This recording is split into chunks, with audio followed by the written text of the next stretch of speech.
about to have one hell of a night. Tonight there's nothing I wouldn't try. Give you a shot because your body looks right. It's about to be one hell of a night.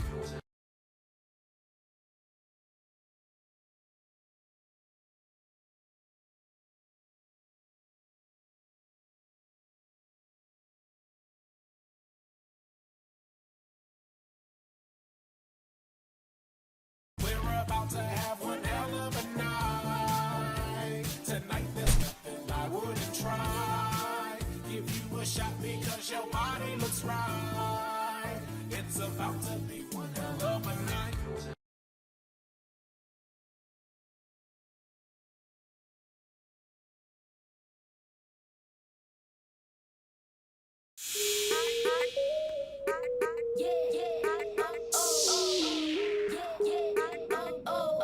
Man, you come straight out of a comic.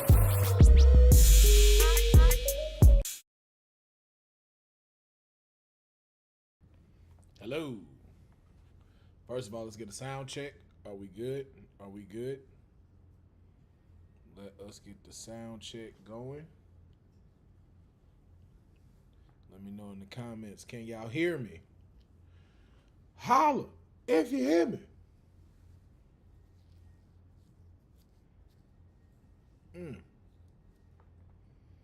Uh-oh. Sound check is good. Okay.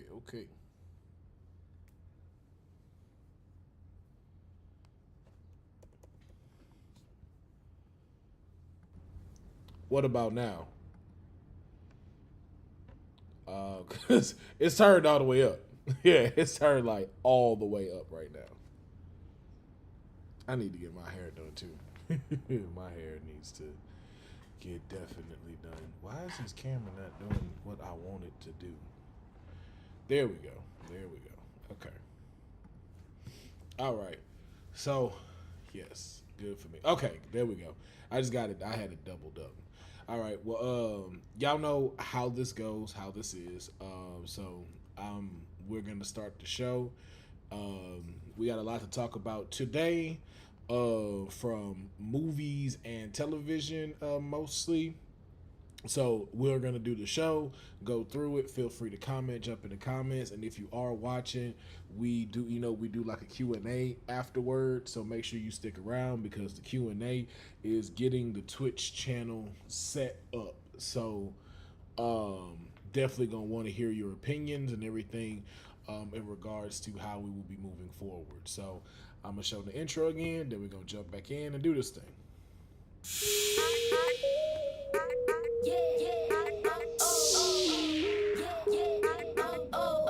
Man, you come straight out of a comic. Greetings, happy Saturday.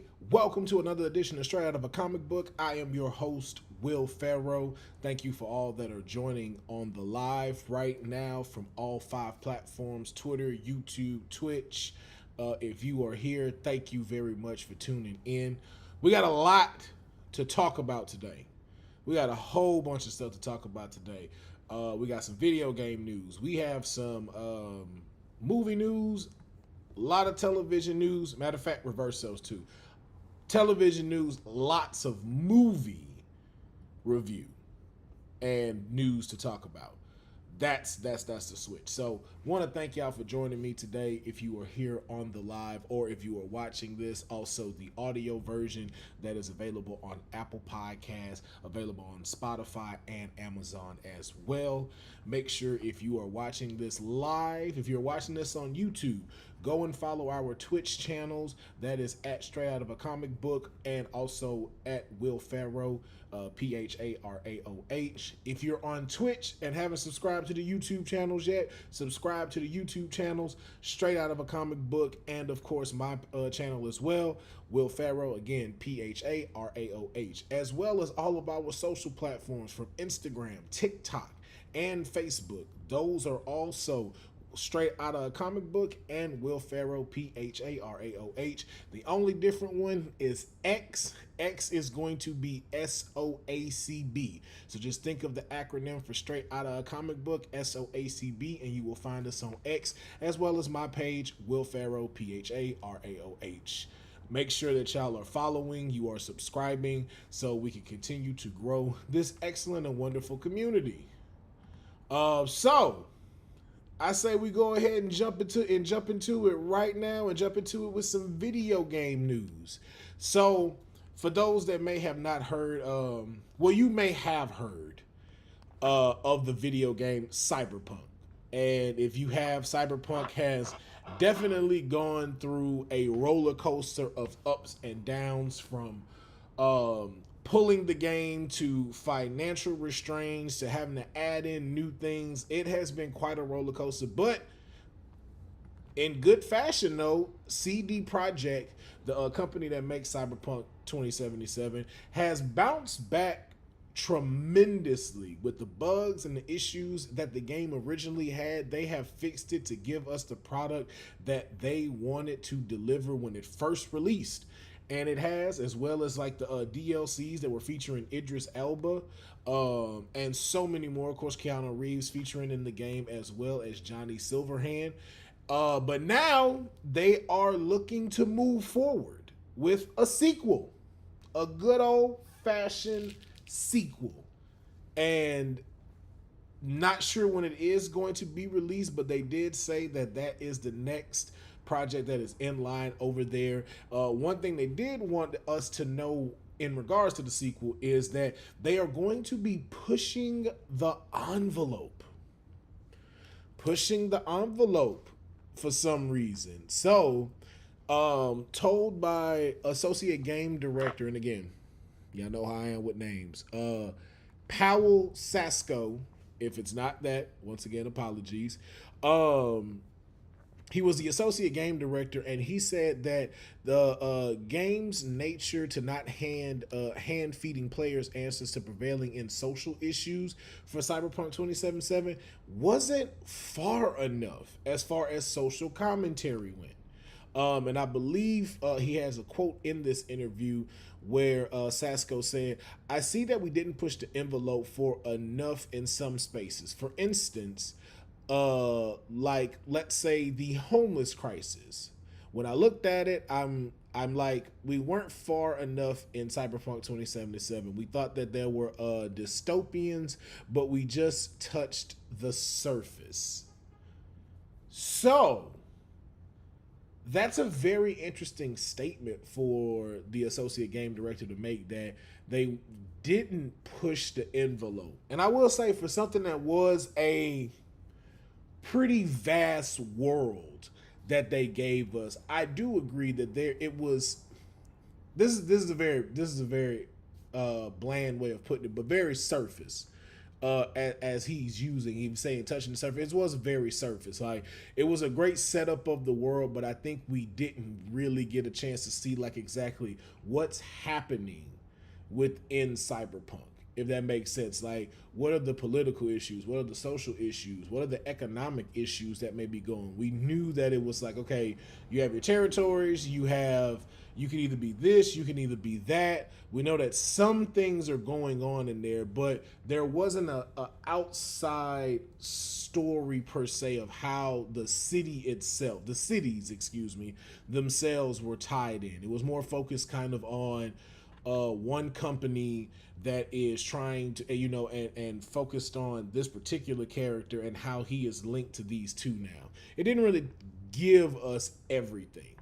So I'll be very interested to see how Cyberpunk combats that. Now, we've seen video games tie into the real world, kind of like Grand Theft Auto, always making, parodies of certain things that we know to really give us a lot of depth when it comes to building an open world. We even see some of the crossover when it comes to real life, like we've seen with the television show The Boys, and how they are diving even deeper into the reflections of what's going on in reality.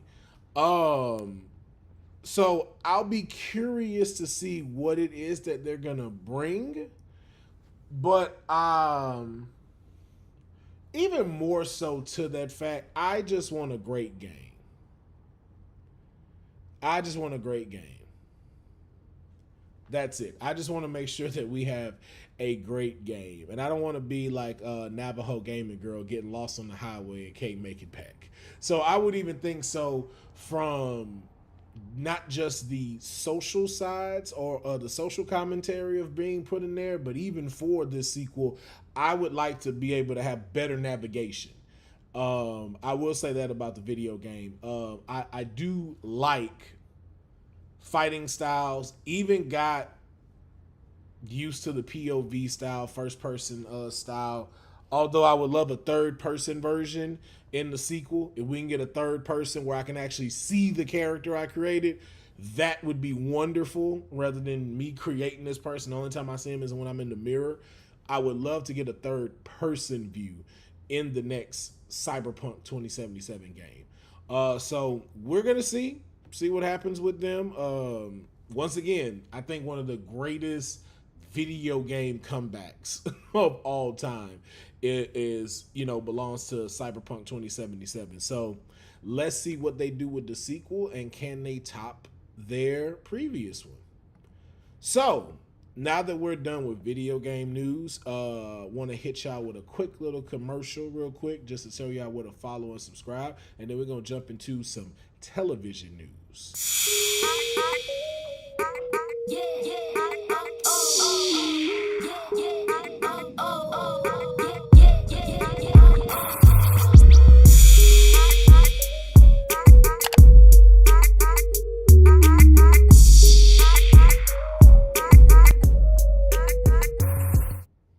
See, real quick commercial, man.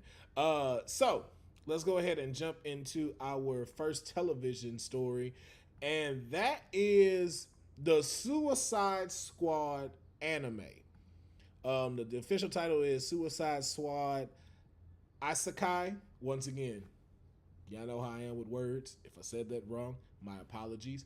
The latest superhero shift into anime for DC is the Suicide Squad. Now, if you've watched The Adventures with Superman that is available on Max, the anime route that they have taken has seemed pretty successful. My Adventures with Superman is an excellent show. If you have not watched it, please go watch it on Max. The season 2 is currently airing. There's a new episode every day on Sundays, I believe at 9 a.m.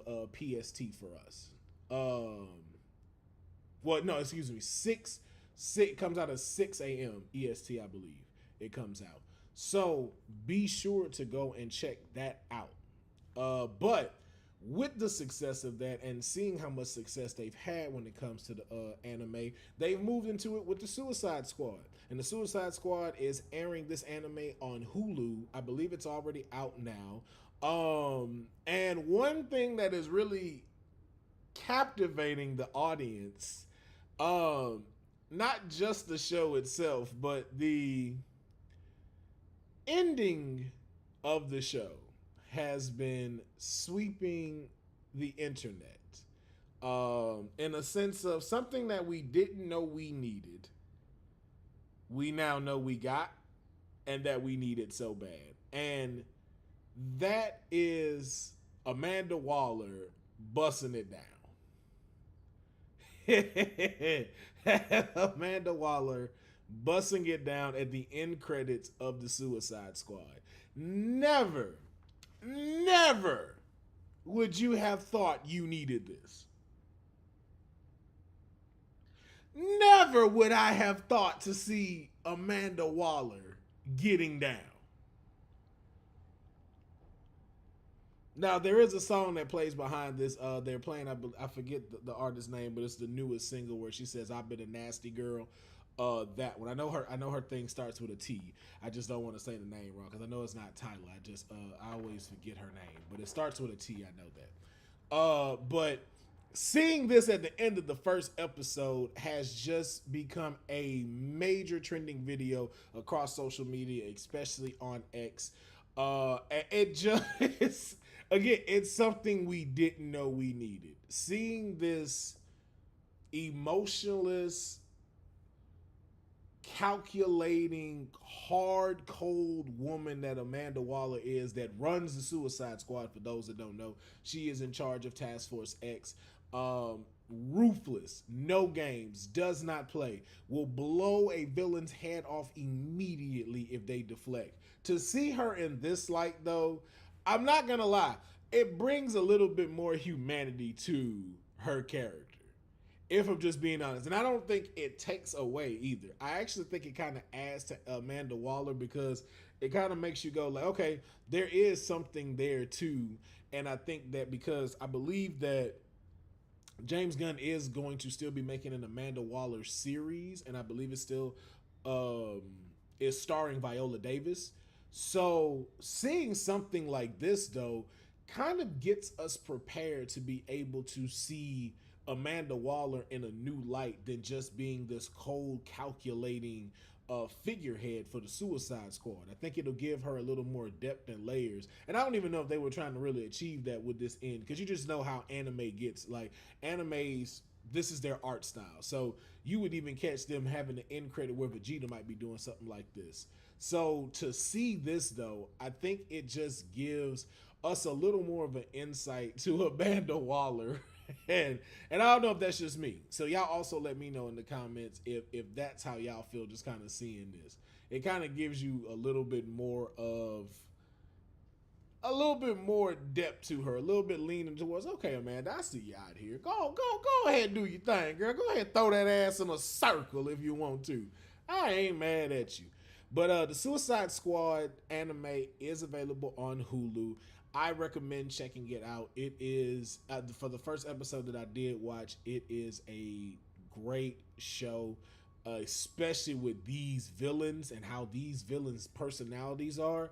To throw that into the style of anime fits like a glove.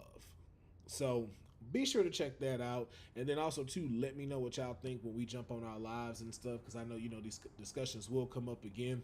And let's talk about it. But moving on to more movie news, we are talking about Star Wars Acolytes.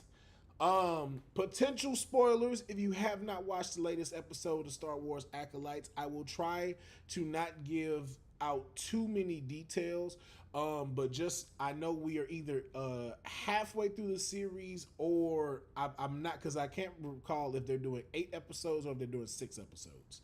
But episode 5 just aired. We saw the reveal of who May's Sith master is. Definitely called it after when watching this episode at the first part. Before it was revealed, definitely called it. Now, from the backlash this show has gotten, not agreeing with it. I still am enjoying this show. But I will say, I do see some of the missing points that have been happening with this show. And I understand, why, Star Wars fans are very sensitive. I like Star Wars, but I'm not like a diehard fan. But I understand why the fans are getting their way. And this is outside the ones that are like fascist, male chauvinistic fan. Not those. We're not talking about those. We're talking about ones that got some common sense that still kind of disagree with this show. Episode 5 did teach me that they have not given the twins a real story. I will say that after watching this last episode, who seem to be the stars of the show is the twins. It's like after this one, they took a back seat. Like I see now, it's just kind of like, okay, I don't see what's important. Like, something is important about them, but it now shows that the story is not about them. It's not about the twins. This is about something else. And I don't know how I feel about that being the leading thing, because now the twins are kind of confusing. Even with the acts they do. Again, I'm not going to try to give away too much, just so you can still go and watch it. But I will say the fight scene in this episode, in the latest episode, makes it worth continuing to watch. Seeing the battle that happened within this episode, absolutely fire. And to any one of them comments out there in the internet world that's saying that, oh man, that fight was whack, you are out your fucking mind. You are out your mind, and I challenge you to give me a better Star Wars fight with lightsabers. Give me another one where they went that fire. That's out. I'm talking about live action or cartoon. Don't even tell me that wasn't dope. Some people are really out here like, man, that choreography was whack. I'm like, are you serious? Are you serious right now? And I'm talking about all the Jedi going up against this Sith. That, you know, like the little group that been trying to follow this guy and find him. Not the whole Jedi community that, you know, I don't want nobody to mistake that. But these fight scenes were great. I think even where they set the setting of how they did it, how they got everything to that point, great. But I do start to see the plot holes in what's going on because even for this current Sith villain, we always know the Sith villain that we see has a master. So there's a bigger plan in play. But this one still is kind of a little too vague to where it's like, okay, we have gotten to a point in the series where we're still in the middle. Either these next episodes can make this show be very good, or y'all are at a point where it's about to be like Secret Invasion. It's just like, what the fuck happened? What happened? And we already know about Secret Invasion. Like, you already know the ending, the episode, just what the fuck. So Acolytes is still sitting there right now. It's still getting to that point of where it's like, it's not out the woods yet to where it can be seen as, hey, this was a great show, definitely want a season 2. Hasn't gotten there yet. And that is very alarming because, you know, as we've discussed on the show, with some of my other guests on here, like Clint Coley, Deuces, and Dion Lack, and CT, we normally say, like, when we're watching these Disney Plus shows, that around 4 and 5 is the one where we're like, oh shit, what the fuck's gonna happen? What's gonna happen? And I will say that they did do that. They did do that. Now, don't get me wrong. In episode 5, it was like, yo, but it wasn't strong enough to get them out the woods of this season not potentially tanking. So I'm very curious to see if they're doing 8 episodes or if they're doing 6. Because if they're doing 6, and that means the final episode will air next week. And I don't know if you can overcome that with one final episode. So that's going to be real interesting to see with Star Wars Acolytes. But like I said, it still has me, but I'm not finna say that, man, I'm all in. I can't wait to see season 2. I can't say that. I'm still on the fence of it, of this still being, could possibly, so we'll see though. But I would say if you are watching Star Wars Acolyte, keep checking it out. Keep seeing what they bring to the table, and hey, let's do it together and figure out what's next. But moving into more television news, if you are watching The Boys, do you know that The Boys director and showrunner is the guy that gave us the fantastic show Supernatural that was on the CW, and I believe probably from the WB before it turned to the CW.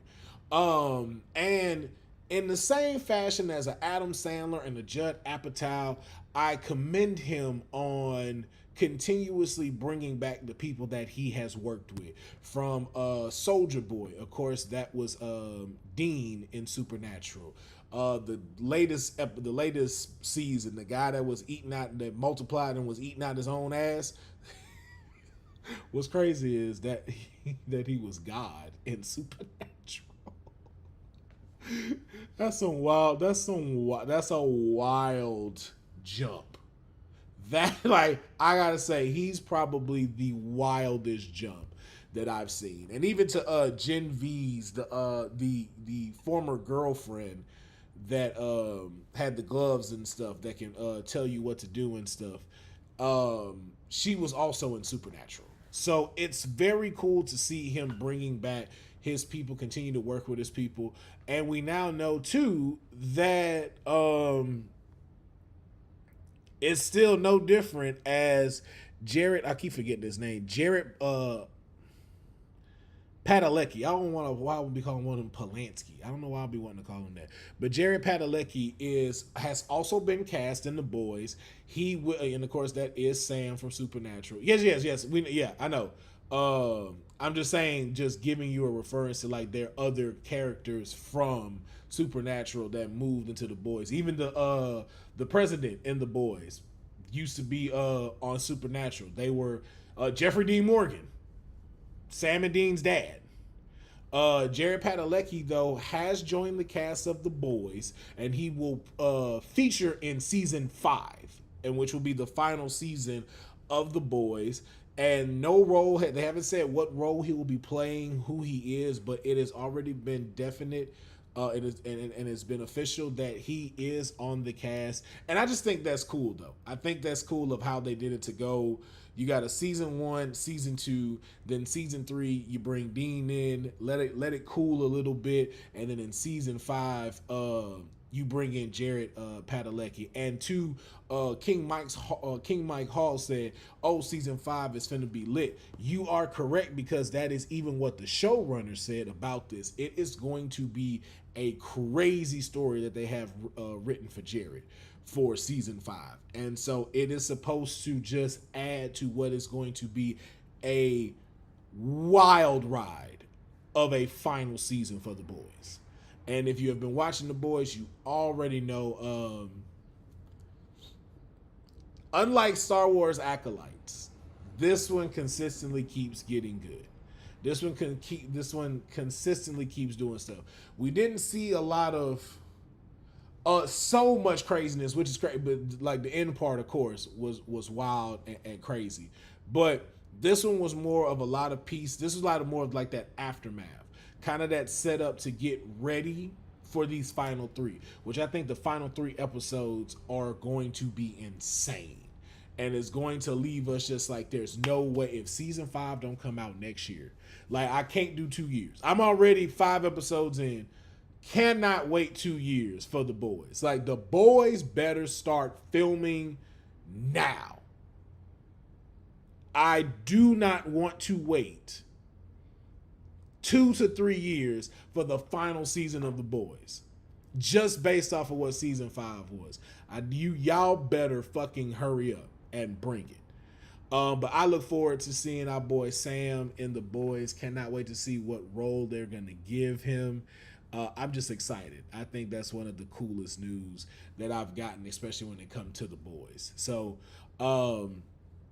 moving though into the next one and the next piece of news, HBO has finally fully greenlit their next live action DC project, which is going to be Lanterns. That's right, the Green Lantern Corps is getting a television show. If you watched when James Gunn first was announced as the runner of the DC franchise for films and TV shows and live action, then you already know these were one of the series that were mentioned that were going to happen. And for those that don't know, the HBO's Lantern, which is the official title for now, is in the style of one of their other famous shows, True Detective. So they're going to be shot like True Detective. They're going to be, I think it's, what is it called? Anthology series. So each series will be focusing on a different lantern. It's not going to be consecutive, though it will most possibly likely be within the same universe, but it will focus on different lanterns each season. And this first season will be focused on Jon Stewart and Hal Jordan investigating a murder mystery within Middle America. So all of these elements that they have is very interesting, because these guys are galactic guardians, and we do know that Hal Jordan, of course, Jon Stewart, both being from Earth, have a bigger interest in protecting Earth. So to see two people with these galactic-like powers, to bring it to a level of like a crime drama is very interesting because we know the realism that can happen with this, just of how it can be shot, especially if you've seen True Detective. But adding the elements of them being lanterns is so fascinating to me. Like, I cannot wait to see how they utilize this, because I don't think they even need to go too crazy with their stuff. You know, like sometimes we see like in some of their animated series or movies, like they'll create a big ass like baseball glove or something like that, or these big ass trains or something. I don't necessarily need that. I really don't. Like, I would not mind seeing like a runaway train and then you have to see one of them like make the rest of the railway for them to come in. I don't mind seeing something like that. I don't think they need to go extremely big with the lantern powers. And I think that if they move like that, I think this will be an exciting series for us. Now, don't get me wrong, it can get like that towards the end if there's like a supernatural or like type of being that they have to fight, or something from, you know, like coming out from space or anything. That part I understand. But to ground it to like a street level and still have these powers, I think would be really dope. And so to King Mike Hall that wrote, he was like, you know, they're starting off with the only lanterns that matter and not continuing it. So I won't say that. So like with True Detective does jump from different people, but sometimes they come back. So like Jodie Foster is in True Detective and she was in a previous season, and then they continue with a different version and then came out with a new season that had her in it. So it's not to say that Hal and John won't return. It's just showing you a style of that, because there's so many lanterns, there's so many different stories to tell. So you could have a different season where you're focusing on a different lantern. And of course you have, now you think of not only that, but like time wise, like you may have one that's set like in the 1100s with a lantern that's on a different planet. So those are the different possibilities. And then too, you have remember you have different lanterns. So who's to say there's not a season where it's Sinestro, or the first person to discover the fear lantern, or the first person to wear the fear lantern. Not to discover it, but the first person to wear that one. That's a dope ass season. That is a dope season to do. So there's so many different possibilities that can go when it comes to lanterns, especially because of the vast variety of lanterns that you have available to you. So I'm excited to see it. There has been no official release date of when it's coming out, of course, because it's just been announced. There is no casting yet of who will be playing Hal, who will be playing Jon Stewart, but you already know, as they give us information, I'm going to come back and give the information to you. So we're going to continue to keep checking that out. We're going to jump into some more television news, but of course, you got to make sure that y'all know where to go, where to subscribe, and give y'all a quick little commercial break.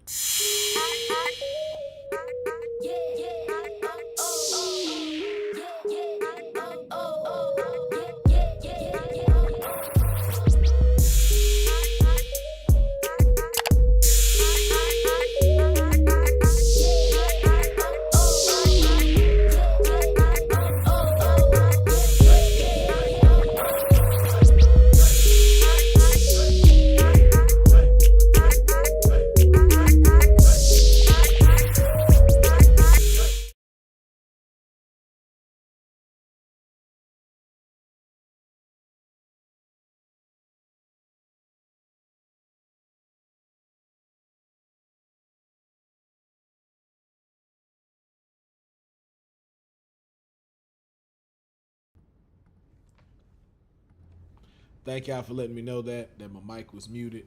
I wanted to be mute for the other stuff, and I was also doing some recreational things. But we back, so I'll just make sure to cut that. And thank God I have pictures and stuff like this now, so I know when I edit these, I know where to go and be like, oh, okay, I got to make sure I cut this part out. So here we go. So next story in television, our last story in television, my favorite out of all of them, The Bear, the fucking bear. Season 3 just dropped on Hulu for The Bear, 10 episodes. And the first thing I do want to address about this, once again, not going to give too much away. No real spoilers or anything like that. I'm going to give a basic review just so you have time to go watch it, because it did just drop a couple of days ago. Don't want to give anything away. But there has been a lot of talks about how people are upset that The Bear was not scheduled out weekly rather than dropping all the episodes. Apparently, a lot of people wanted them to have this show come out weekly rather than binging it, because a lot of people are just like, the show is too good for you to be binging this. I think it's a huge ball drop to not have this come out every week. There's been a lot of people saying that. I am not one of those people. Not one of those people at all. I cannot stand waiting week to week for a show. Now, do you need a mixture of them? I will agree to that. I will agree that I don't think everything needs to be dropped at once. I know that's going to sound very weird. You do need a sprinkle of those. You need a sprinkle of those. Like, for instance, I don't mind that Star Wars Acolytes is every week. I will say that. I don't mind that My Adventures with Superman comes out each week. I don't mind those because those are the types you don't mind waiting a week for that one. Like, I don't need to watch that all in one sitting. I think too, for those type of shows, and you just got to kind of feel out the show itself, which ones need that and which ones don't. Because if you gave me all the episodes of My Adventures with Superman, I can be honest with you, I might not watch the whole season. If I'm just being honest. For some reason, I might not watch the whole season. Or I'm going to binge it while I'm working, and I'm going to miss out on stuff. So I see why, for that particular reason, why some can be dropped weekly. But for some that are just strong as fuck, like The Boys, you could drop all 8 of The Boys, and you still gonna get your numbers. And I think The Bear is no different. Like, I think it's good that The Bear drops all their episodes. All the episodes range between 30 minutes and 40 minutes. So to get that and then have to wait this one is like at a certain pace. So you don't want to be put in this ride and put into their world, then got to wait the next week to sit back in it. It's like, it works because it's consecutive. It's like, okay, now we get to the next one. And it makes you do want to sit and watch all 10. So I don't agree with that, with people saying that stuff. And then also too, why don't you show some self-restraint? Don't watch them all. You ever thought of that? Rather than getting mad that they dropping the whole thing, why don't you watch 2 episodes, come back, then watch another 2, come back, watch another 2, and then set your own schedule. Stop being a sheep. Stop trying to ruin it for other folks that do want the whole shit, who can schedule the stuff out if they want to. And me, I am a repeat series watcher. I have watched Brooklyn Nine-Nine, all 8 seasons. I've probably watched it at least 12 times. I'm talking all 8 seasons, like season 1 ran straight through to season 8. I have rewatched that show probably 12 times. Now, we're not going to say the same as far as number go, but One Piece can literally rewatch that series. Carmichael Show can literally rewatch all those seasons. There are some shows that are just good that has that rewatch value when you got it. So you can drop all of them. And then that way we get to talk about it. Because you can watch it. We can give less time and be able to watch it. I know a lot of people too will disagree with it because they say if it's broken down week to week, that gives you a chance to do more content and streaming. I don't give a fuck about that. I don't give a fuck about none of that shit. Because we can sit here for 3 hours and then talk about the whole season. And then you can break all that shit up if you want to. I don't want to come here every week dissecting episodes. We got people for that. We got folks for that shit. Let new rock stars do that. and break that stuff down for us. But like, yo, man, ain't nobody, I'm telling you now, ain't no streamers tripping about us like having to do this week to week. I don't care about none of that. Now, if you got, and again, you have so much television that you can make for that. And then even too, again, for the folks that do pan this stuff out and go, okay, I'm gonna watch 2 episodes, stop, watch 2 episodes, stop. You can still make content because not everybody's finna binge this shit fully. So if I was making The Bear, I could still make, and there's 10 episodes. So that's 10 clips. I can still make 10 clips talking about this series and schedule this out for the next 2 weeks. So I still have my content. They don't make no sense to say that they don't have content to watch. That really had me scratching my head when people said that. It's just like, yo, and you still have so many shows that have stuff coming out. House of the Dragon, The Boys, the new Lord of the Rings is dropping. There's a Suicide Squad anime. You have so much other stuff to make content for. That statement made absolutely no sense. But I say all that to say, fuck you people that don't want us to binge. Don't you take away our shit because you don't know how to schedule your own stuff. Don't make the good suffer for you bitch asses. All right? But jumping into The Bear season 3, once again, no spoilers, just finna give a light review. Season 3 definitely takes a different pace than the first 2. It still keeps a focus on the restaurant, but we're not so much in the kitchen as we were. So I like that new pace that they're giving us. A little different. I'll need to watch it again just to grasp everything. But great development in the story. Epic shots that they took, like camera shots. Excellent camera shots this season. Oh my gosh. It helped tell the story so well, especially being able to have to catch up because in a way they had to jump through like a certain amount of time. Like this wasn't something that's like, oh, this happened consistently in a week. They did a fantastic job of being able to tell this story through so many different camera shots and the way that these episodes were framed and created. Oh my gosh, that was very good. I love seeing that. I love seeing more of the interest of like how the food industry was in the eyes of a chef, not just a part of being a chef and preparing a plate, but really the psychology and just the mechanics of what it takes to be a chef, and from their passions and what happens when you have like still like normal life to have to deal with. I love those parts about it.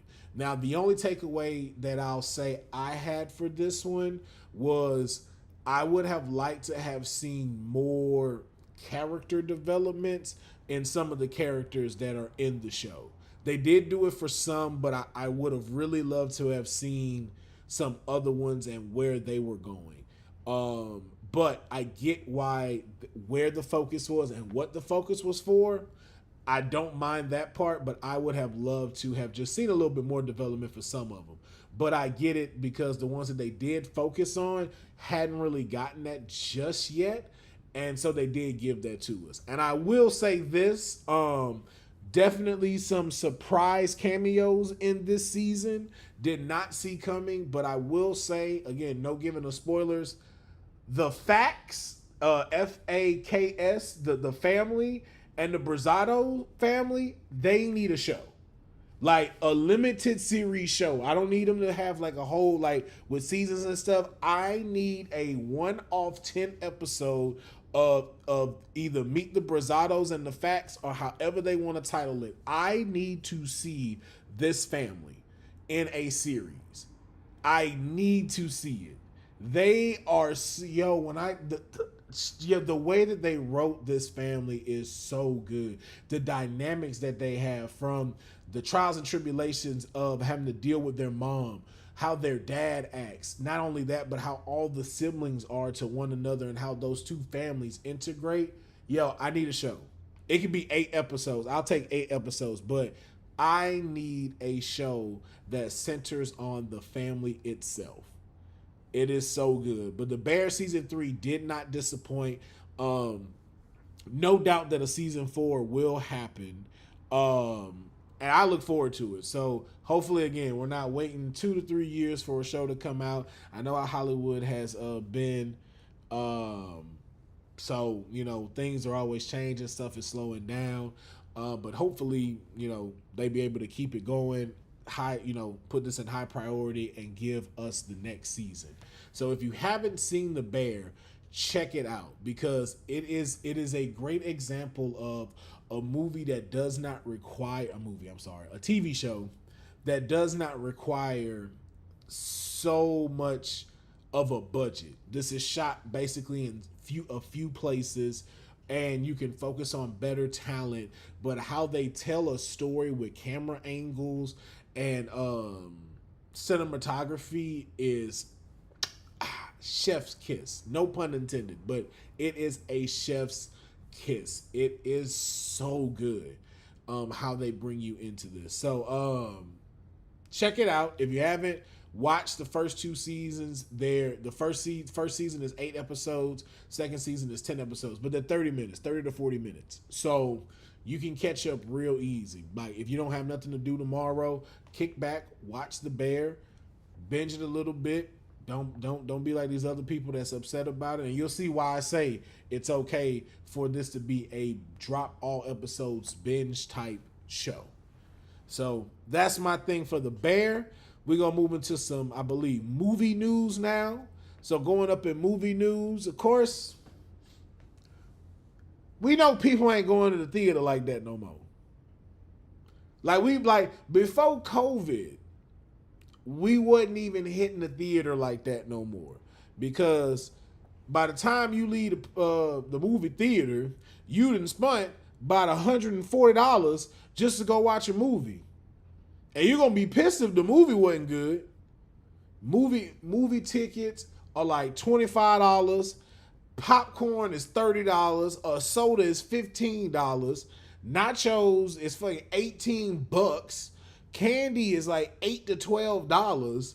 Don't try to get no little pizza things or something like that. Like, it is ridiculous, the price of what it take to go to the movies. So a lot of people haven't been going to the movies, but it seems like that may be turning around and stuff for us, because as it was reported, Inside Out is now the highest grossing movie of 2024.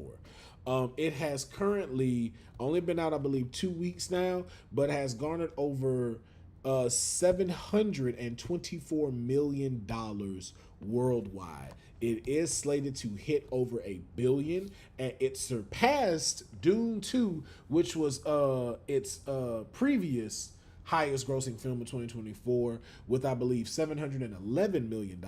It surpassed them within 8 days. In 8 days. Which is, I see why it happens, because in Louisiana, tickets are $32. So I don't know if that means not a lot of people went and paid a lot of money for the ticket, or a lot of people went and paid for a medium ticket. Who knows? But Inside Out is killing it right now, especially only being out for a short period of time, and is already slated to be able to surpass the 1 million mark before they release it on digital. Most likely going to be coming to Disney Plus within probably August. Maybe like first week of August, second week of August. Because as we know, movies don't even stay in theaters that long anymore, which is crazy to me. So we'll see. We see exactly what's going to happen. But shout out to Inside Out 2 for having a successful box office, especially with this film. I've been told to be a good film. I have not seen Inside Out 1 or Inside Out 2 because, I ain't seen Inside Out 1. I already know it's a great movie. I already know for y'all jump in the comments that you need to watch Inside Out. I can't believe you ain't watched that yet. You got to check that. I already know. It's on my list. I'm going to watch it. and then I'm going to watch the sequel. So before you, let's. I'm already aware, and I'm already on it. Thank you. So, moving on in more news, the Jurassic World, with a success from its, I guess, reboot, maybe? Is it a reboot? I guess, or continue. I'd say continuation. I wouldn't even call it a reboot. With the Jurassic World continuation, with, what's that Christopher boy name? What's his last name? Oh, what's that boy name? And you Star-Lord. What's that, man? What that boy name is? I sound like a 70-year-old man asking that shit. What that boy name is? Pratt. Christopher Pratt. With the success of Christopher Pratt and Bryce Dallas Howard, it is confirmed that the Jurassic World franchise will continue, and it is now going to continue with a new front runner within Scarlett Johansson. Scarlett Johansson has officially been confirmed as the lead for the new Jurassic World series that will become, movie franchise. So a series of movies will be coming out for the Jurassic World franchise. And Scarlett Johansson is nothing but excited to be playing this role. Apparently, she has been wanting to be within the Jurassic World franchise. She remembers watching it, going to see the first Jurassic Park back in 1997, I believe, going to the movies and seeing it and just being mesmerized, even to the point where she was willing to be just a bystander that got killed by a dinosaur.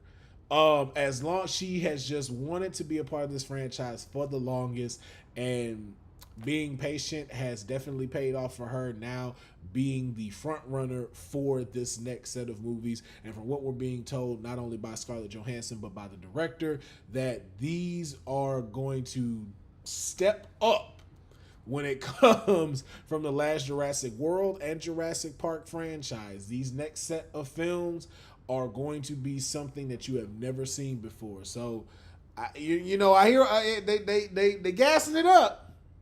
So all we can do is just hope that they deliver on it. But with Scarlett Johansson there, I am sure we are to get something good. It's Jurassic Park. Like, at the end of the day, like, you're never gonna not want to see a movie about dinosaurs, and especially the way that they've been moving them. Like, Jurassic World was good. It wasn't great. It was good. They last one where they combined both the Jurassic Park cast and the Jurassic World cast. I think it was good. But again, it's Jurassic Park. Like, it's kind of, you know what Jurassic Park is? Jurassic Park is like Fast and the Furious. Jurassic Park, I just now put those two together. Jurassic Park is like Fast and the Furious. We already know we finna get some crazy shit. It's finna be just, it's one of those, it's a guilty pleasure movie, but not so much. It's just one of those, like, okay, I know what to expect. Cars, action, family, some over-exaggerated scene like Tyrese and Ludacris being shot into space. That shit. So the same formula for Jurassic Park. Dinosaurs. White people being stupid. Bigger dinosaur that got to get made for some reason that we ain't learned from our last mistakes, but we gonna make another one anyway. You already know what you about to get. You already know how it's about to go terribly wrong, but you still go to see it. You still be like, I'm gonna watch this. I already know what's about to happen. They're gonna make a dinosaur that shouldn't be made, and it's gonna go terribly wrong. And I can't wait to see it. So we already know that's what we get. That's why I say, like, Jurassic Park movies don't miss. It's got to be real difficult for you to fuck up that formula. Give me a new dinosaur. Give me where dinosaurs endanger humans. You good to go. So no word as to when filming is going to begin or when it is slated to come out. But we do know that they have found their leading lady in this. and that is in Scarlett Johansson. So congratulations to you. Look forward to seeing what is the next chapter in the Jurassic Park franchise.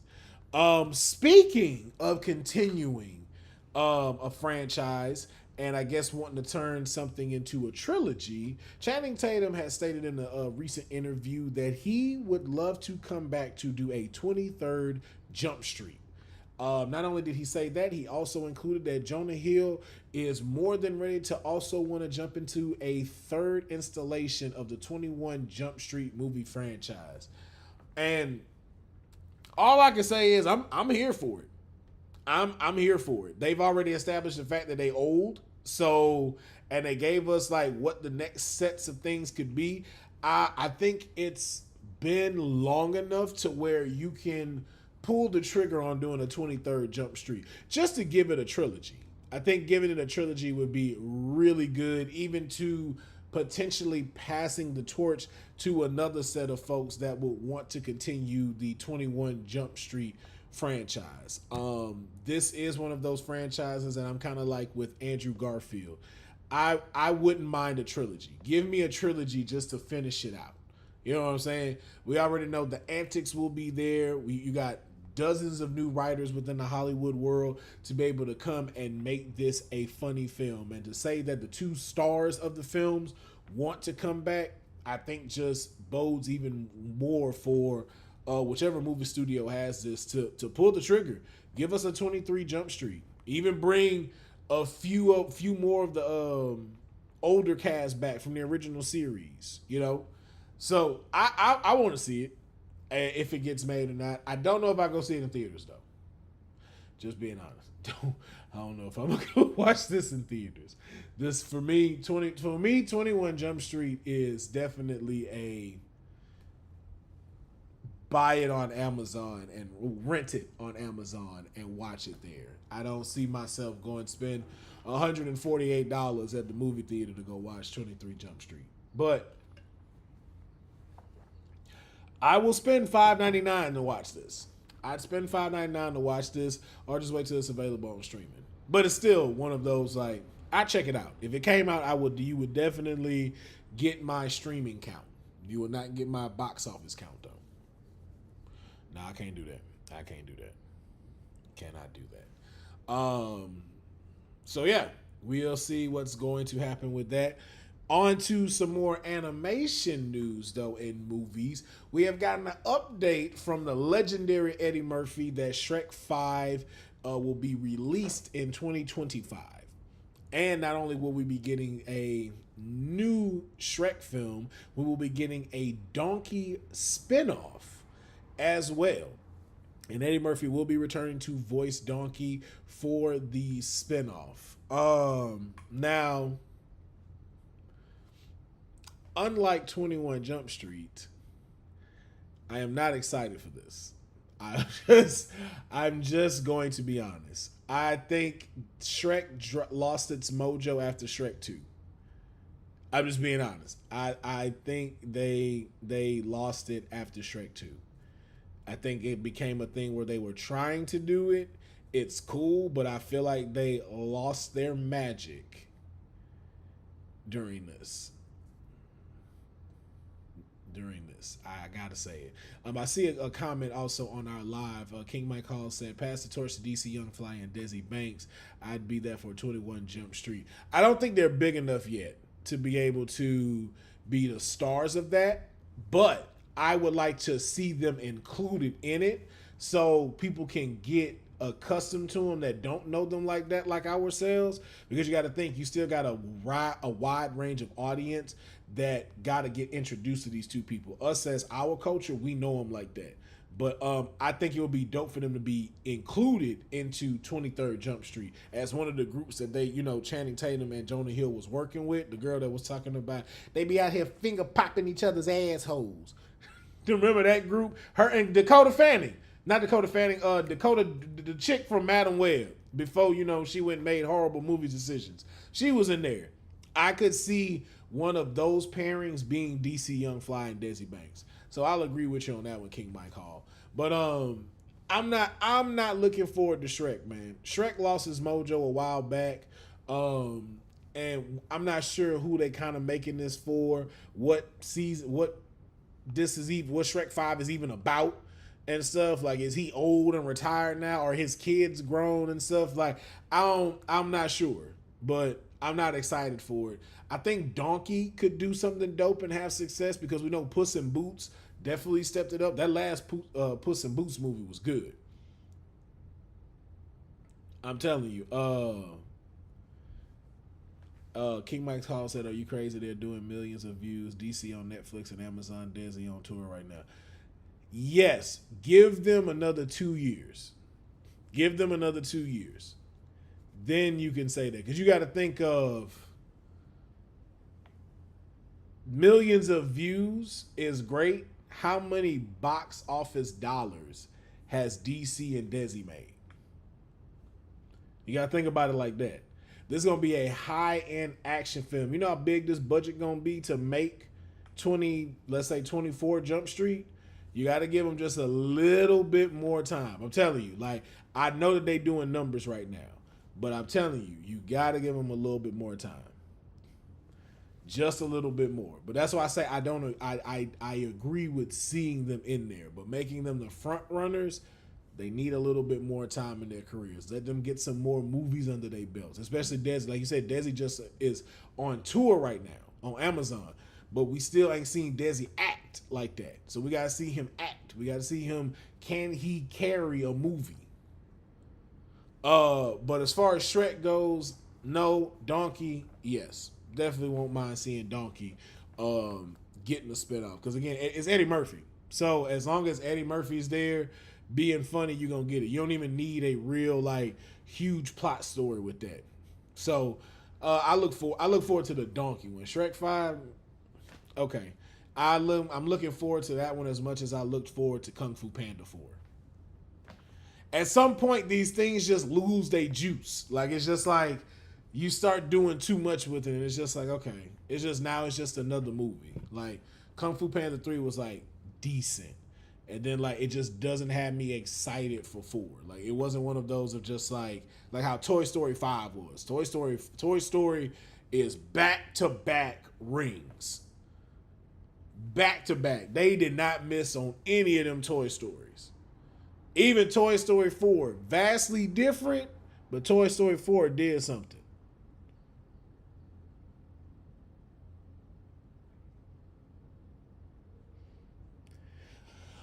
King Mike Hall, to your point though, you talking about Beverly Hills Cop in 48 Hours. Think about everything Eddie Murphy did before that came out. He already had Coming to America.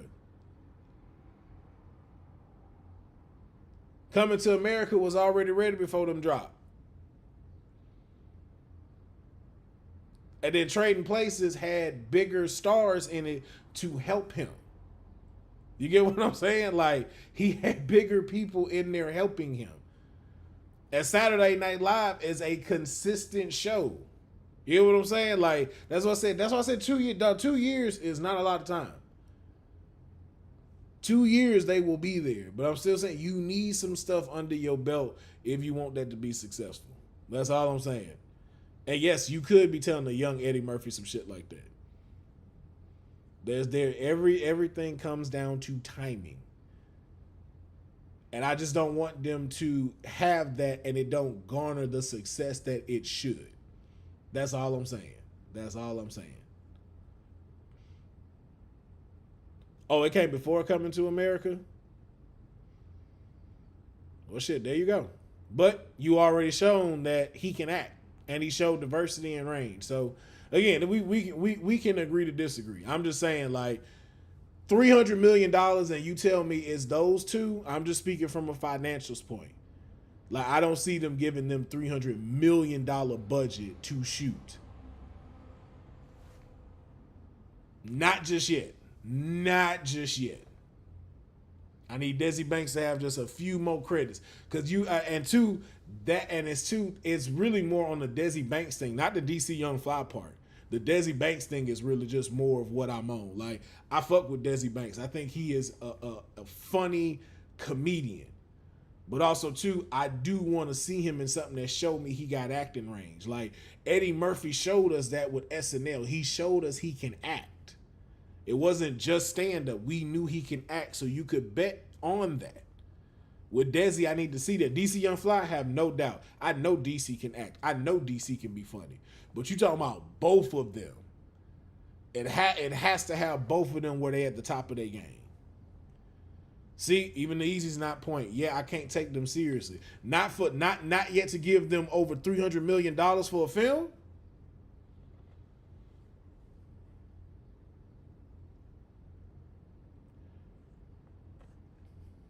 But have them pass the torch to them in film. Yeah, that's what we said. That's what I said. Yeah, that's why I said have them in 23 Jump Street first as like one of the other side partners that you see along with them, and then like you said, have them pass the torch. That's what we were saying in the first place. That's why I'm saying I agree with you of them being in there, but them having it right after, not just yet. Like I said, you need a little bit more time. I think that's where we just got, they need to do some plays or some low-budget non-comedy film. I mean, DC is. That's why I said DC is no concern for me. It's more Desi Banks needs to do some of those. Like, DC Young Fly is good. Like, that's why I say DC I get. Desi is just like, we still need to see just like, oh, okay, Desi can actually act. Desi can actually do stuff more than just that comedic shit with such of a budget you're going to get. You know how much shit they're going to be blowing up for them? You know how much CGI that's gonna get used in 24 Jump Street? That budget finna be crazy. That's what I'm just telling you, like, budget-wise, that's what I mean by that. Like, that's the stuff that you gotta consider with them. DC, good to go. We just need Desi to get from right here to here. And again, he only need like 2 years of that. That's the only thing I'm saying with that.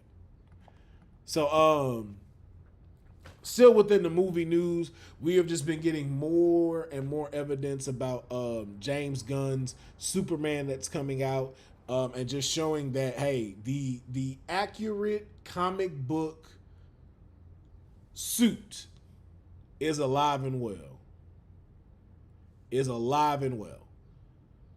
We've seen some more shots that have came in, and not only from Superman, who is believed being played by, again, if I say his name wrong, very sorry, David Cornsett.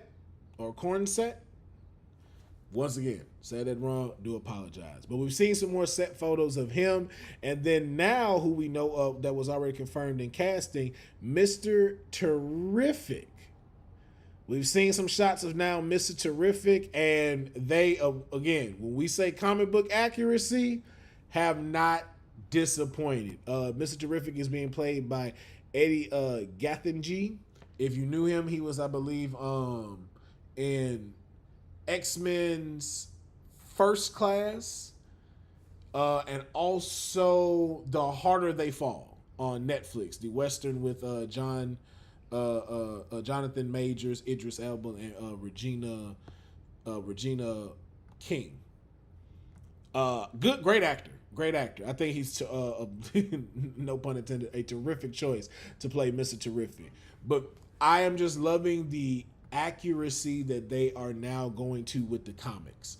Not trying to change up their style to try to match realistic. It's like, no, man, I'm loving that you are bringing the suits that we saw in the comic books to life. Don't mind a slight alteration. I'm not tripping about that. We don't mind some of the little alterations because we know some suits just don't make sense when bringing them to live action for them as far as movements go. But with Superman and Mr. Terrific, that is definitely not the case.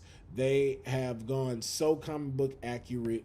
It is just making me more excited about what this Superman film is going to be, how it's going to be. I didn't want to give too many other footages and stuff, too much footage and stuff like that, because I know some of us that watch the show are purists. They don't really want to see anything, so try to keep it under wraps as much as I can. They have video footage of them, but I don't want to be showing none of that stuff, just because, again, I'm like, I want to see what's going to happen with the movie, and I can't wait to see how they portray him as Mr. Terrific. Even seeing some images of David, who is playing Superman, dressed as Clark Kent, they changed his hair. Thank you. Thank you so much. Thank you so much. Clark Kent got a different hairstyle than Superman. Finally. There's a picture of him walking as Clark Kent, and he got the little curls right here, kind of like a little afro, not a little afro, but like that kind of style, kind of bushy and stuff. It don't have a little S curl. Like both of them have different hairstyles, and I'm so glad that he did that. So glad that James Gunn did that. It's just those attention to details that has me excited for this film. I look forward to seeing a trailer, not a long trailer. Give me like a minute trailer. I just want to see the aesthetic of how you're doing it, because I feel like he's moving to shoot this more of a golden age Superman style rather than it being so like realistic, kind of like how Man of Steel was. Man of Steel had this kind of tone that Zack Snyder gave that was very well put to me in my honest opinion. But I think James Gunn is going to go for that more DC golden age look of Superman with the brighter colors, the more of a sunshine type of setting for Metropolis, not so cloudy and overcast and in gray tones like the Man of Steel was. I think we're going to start seeing them with very bright colors being used, kind of like how he used with Suicide Squad. Suicide Squad color tones are perfection. From seeing Peacemaker for when they're in the night, Bloodsport, even King Shark, and the color tone that they had for him with that lowish white dirty kind of baby blue on him and stuff, and with the gray tones. I loved how they colored those superheroes and then even had them in their classic outfits. So I think that's just gonna pour into Superman, I believe Legacy is what it's called now, Superman Legacy. So seeing Mr. Terrific like this in the fashion that we know him from the comic books,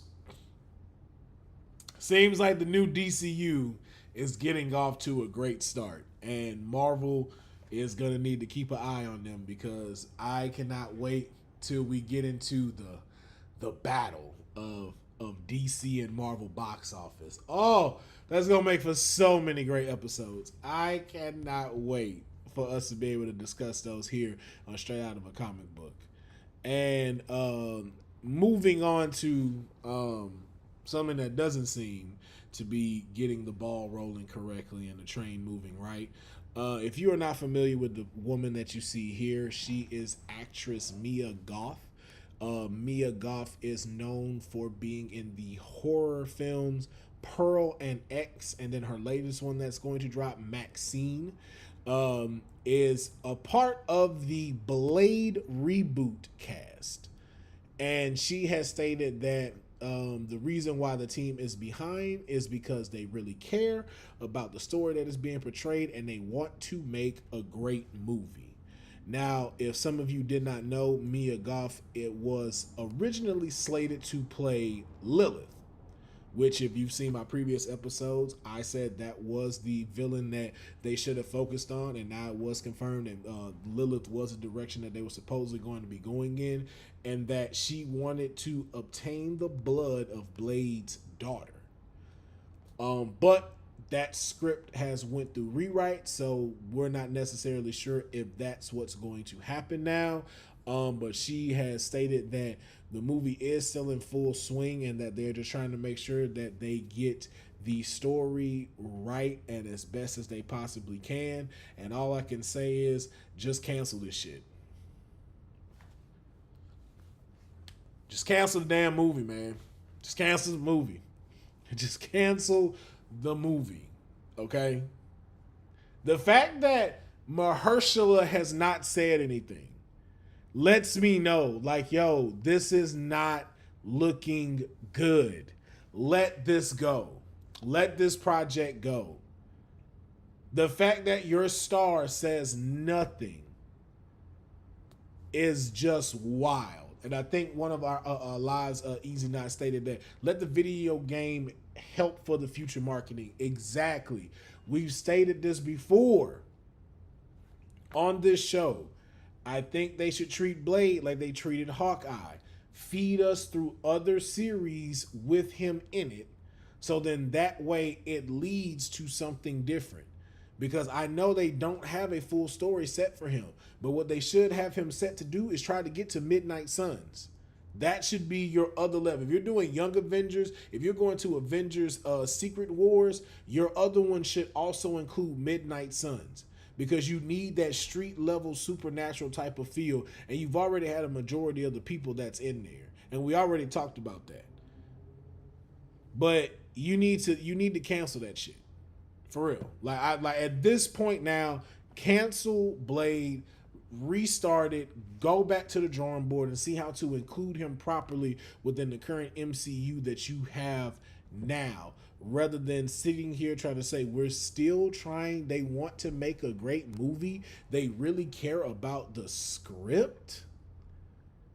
How you ain't got the script done after it's been announced? No. It's time to pack that up, buddy. It's time for y'all to move on to another one. Which is crazy because even in our next news, it seems they're definitely moving forward with this. Alden's point. Matter of fact, we'll jump back to that. I still want to stick on this Blade one. I wouldn't take the Blade against the cartel with human trafficking. I would have took that too. I would have took that too. This is how, I think I said it on a live, and I'm going to say it here on Straight Out of a Comic Book. This is what needs to happen. We need to get to Midnight Suns. That should be the goal, the overall goal of this. I believe Mia Goth can still play Lilith. Lilith is the one that is behind what's going on. What it can be is that Blade is tracking the Blood Coven, and that's Baroness Blood and I believe Baron Blood. He is tracking them, and what's happening is they have figured out working along with a scientist. They can be I forgot who I said that they could be working with, but they're literally working with a scientist to develop a virus that will increase their population. So I want it to be where the vampires are not in rule right now, but they are making their strides back, and Lilith is behind all of this. And so that's who Blade is focusing on, and you can see him go through this with some of the other people that are already established. I believe that he should be seen within Doctor Strange 4. And then what happens is that connects him with Wong, and Wong can connect him with everyone else that needs be in there. Like, again, you now have him entering with Doctor Strange, who's also part of the Midnight Suns. Wong can be able to bridge the connection between Moon Knight. So now Moon Knight is included within Midnight Suns. Wong is also a member of the Midnight Suns too. So you can also be able to use him as well. But I want him to be seen within these type of, how the MCU is now. He's being tied into that now because of it. And then even within, like, if you decide we're going to do either a Blade series or a Blade show, you can still show Blade going after the Blood Coven. And then who else can you include that would help him in there if you decide to not have him in Doctor Strange 4? No, have him in Doctor Strange 4 and then give him a series and stuff. And then another person that he's introduced to is Elsa Bloodstone. Elsa Bloodstone has already premiered in the MCU with Werewolf by Night. We've already seen her, and she is a current member of Midnight Suns. And then in doing so, you have her introduce him to Man-Thing. Man-Thing has already they've already seen with one another. So we already have that. Now you have most of the current Midnight Suns established already. And even if you do a series for Blade, one of his other villains within the first season could also be Dr. Voodoo, who, then becomes an associate of him and joins Midnight Suns. Now, the only ones that are remaining now is Iron Fist. Iron Fist, once again, can be introduced through Elsa Bloodstone or Wong, as well as Ghost Rider. You don't even need to necessarily include Ghost Rider if you don't want to. but Ghost Rider can be introduced or be known through Doctor Strange and Wong. And then lastly, the current one in Midnight Suns is Scarlet Spider, but since it's an MCU, switch that bitch out to regular Spider-Man with Tom Holland. It's already street level. I just gave you how you introduce Blade into the MCU. I literally just showed how the fuck you can do that. That simple, and you just gave all these other people who you pretty much have, with the exception of a few others, I've introduced you to this. Oh, and then the one caveat I had, even into the series of how he, let's say, I'll give you another scenario of how to mix all of this in. Again, here's a second one in that same type of plot. You give Blade either a series, and again, or a movie. I'm still going to say he goes after the blood coven, because they're trying to increase their population. And then let's make it a series. Guess who he pairs up with in his series? Elsa Bloodstone, Luke fucking Cage. Why Luke Cage? Because they're in Harlem. That's where Blade is hiding out, in Harlem. And he comes across Luke Cage. Why does he start working with Luke Cage? Luke Cage is impenetrable from vampire bites. That's just to King Mike's Hall point, that's why I'm giving you this second scenario, because of the fact y'all might have said, just tried to get on me because I say his last movie was mid. We'll take Doctor Strange out like that. Like I said, we will give him his own series, and he links up with Luke Cage and he links up with Elsa Bloodstone. So now you have those two, and they're fighting the coven. The big bad is Lilith. That's who they're trying to get to, is Lilith. That's the big bad for this. The two of them meet up within this series. And then what happens? Elsa Bloodstone knows Wong. So now Wong is now included in what's going on with the vampires and what this could potentially be leading to. And we already know Elsa Bloodstone knows Man-Thing. So Man-Thing would not be that hard to be able to bring in as an associate for the Midnight Suns. The Midnight Suns' main villain is Lilith. I just want you to keep that in mind.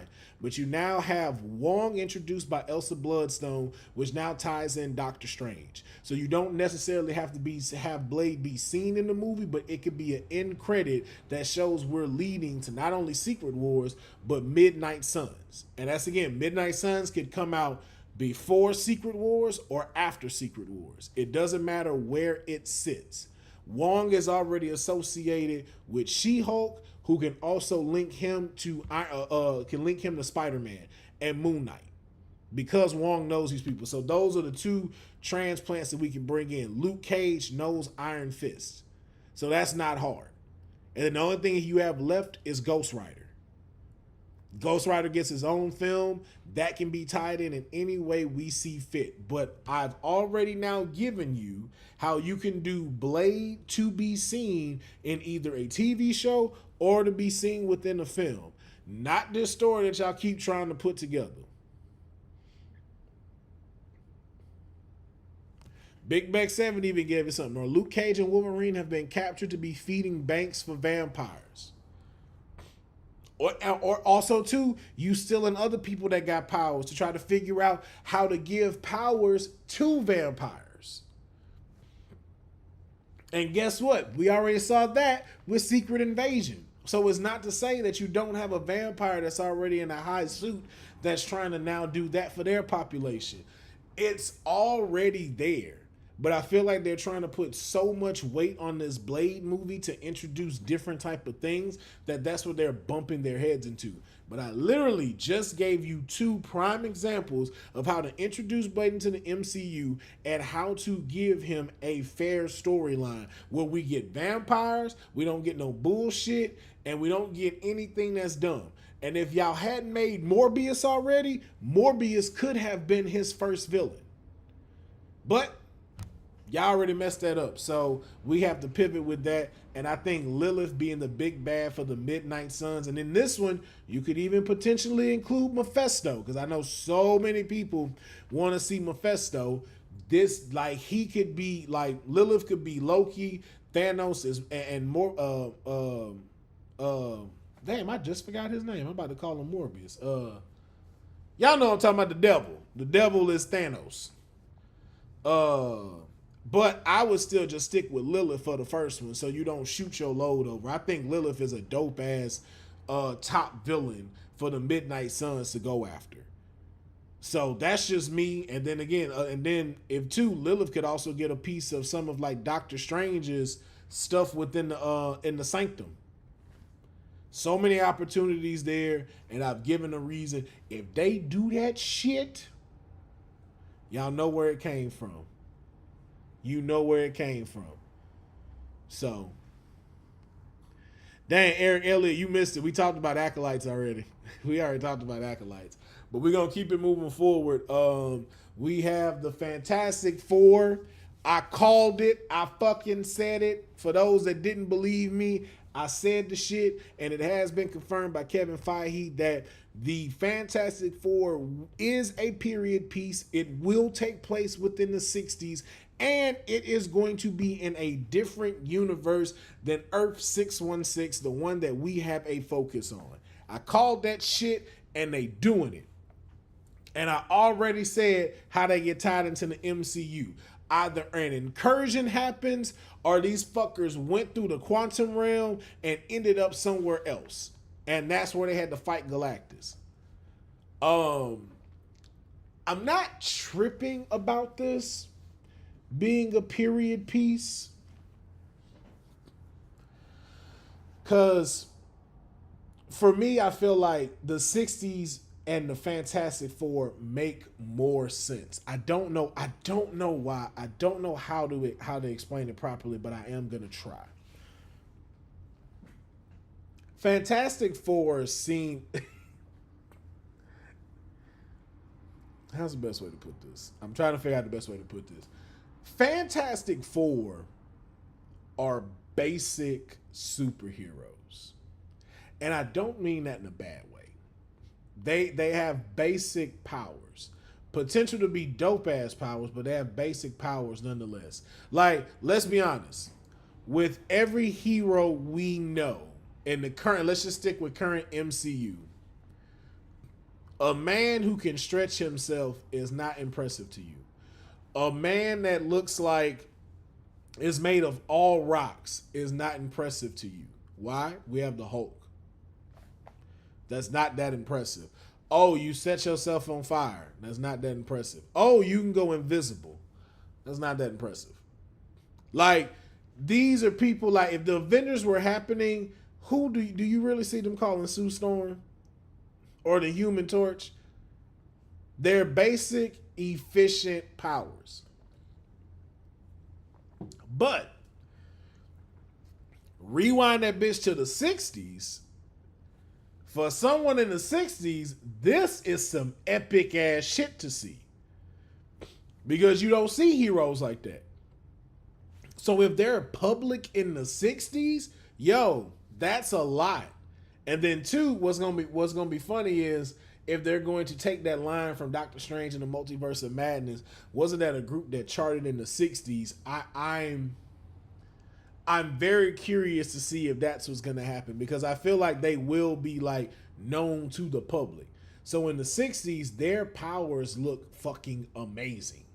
The propaganda of how they are looks amazing. Even too for like Doctor Doom, it works better for him in the 60s. Like, this story is kind of like a 60s type story. I think that's why having them in the main, like in the up-to-date universe when they made the Fantastic Four films, I don't think hit as hard. But for people for like in a set place like the 60s where superpowers have not really been discovered like that, they haven't really been, like research, like what's next, like what do we do, like even the word superhero may be somewhat foreign to him, because remember, like when Ant-Man was there, Ant-Man was a covert operator. The only person that you even maybe really had in the 60s was Captain America, but Captain America was propaganda. So that is also something where it's like, yo, you didn't see him every day. He seemed like a character. These are cats you're going to actually see be out there. So I think it works, and it's very easy to shift them within the MCU by making it in the 60s. So we don't have to worry about, well, where have they been this whole time? What was going on with this? You can easily prop them into the MCU when it's necessary. Eldon on YouTube has stated, if the Fantastic Four is in the 60s, could the catalyst of their powers be the space race? And there you have it, ladies and gentlemen. Eldon, with that one comment, just stated why this is going to work for the Fantastic Four. The damn space race. And then guess what? They just happen to get a hold of to bust them out and lead them forward into the space race. The fucking Tesseract. Which becomes the cause and the problems of what goes haywire for them to get their powers. It malfunctions. They go into this little realm where all of that shit shoots into them to give them powers, and it gets spat back right out. This shit about to write itself for Fantastic Four. It's literally going to write itself. But I think it's a good choice to be able to do it into the 60s and to announce that it's going to be in another universe, which also aids into us being within what they've labeled the multiverse saga. Since this is the multiverse saga for this phase, I think being able to do that works very well because, one, you're not just keeping our focus on 616. You're being able to let us know different pinpoints in time and that how y'all are going to connect this when we get to Secret Wars, which I think is really cool because, you know, we already have the Fox universe. We already have the Sony universe. We already have the Marvel MCU, but we also now have Marvel Animations. So for you to be able to have in the current MCU looking at different realities and making movies based off of those, I think is a nod to Kevin Feige's visions of what multiverse needs to look like. Eric Elliott says they better address racism of that era. That's why I mentioned that court case. That's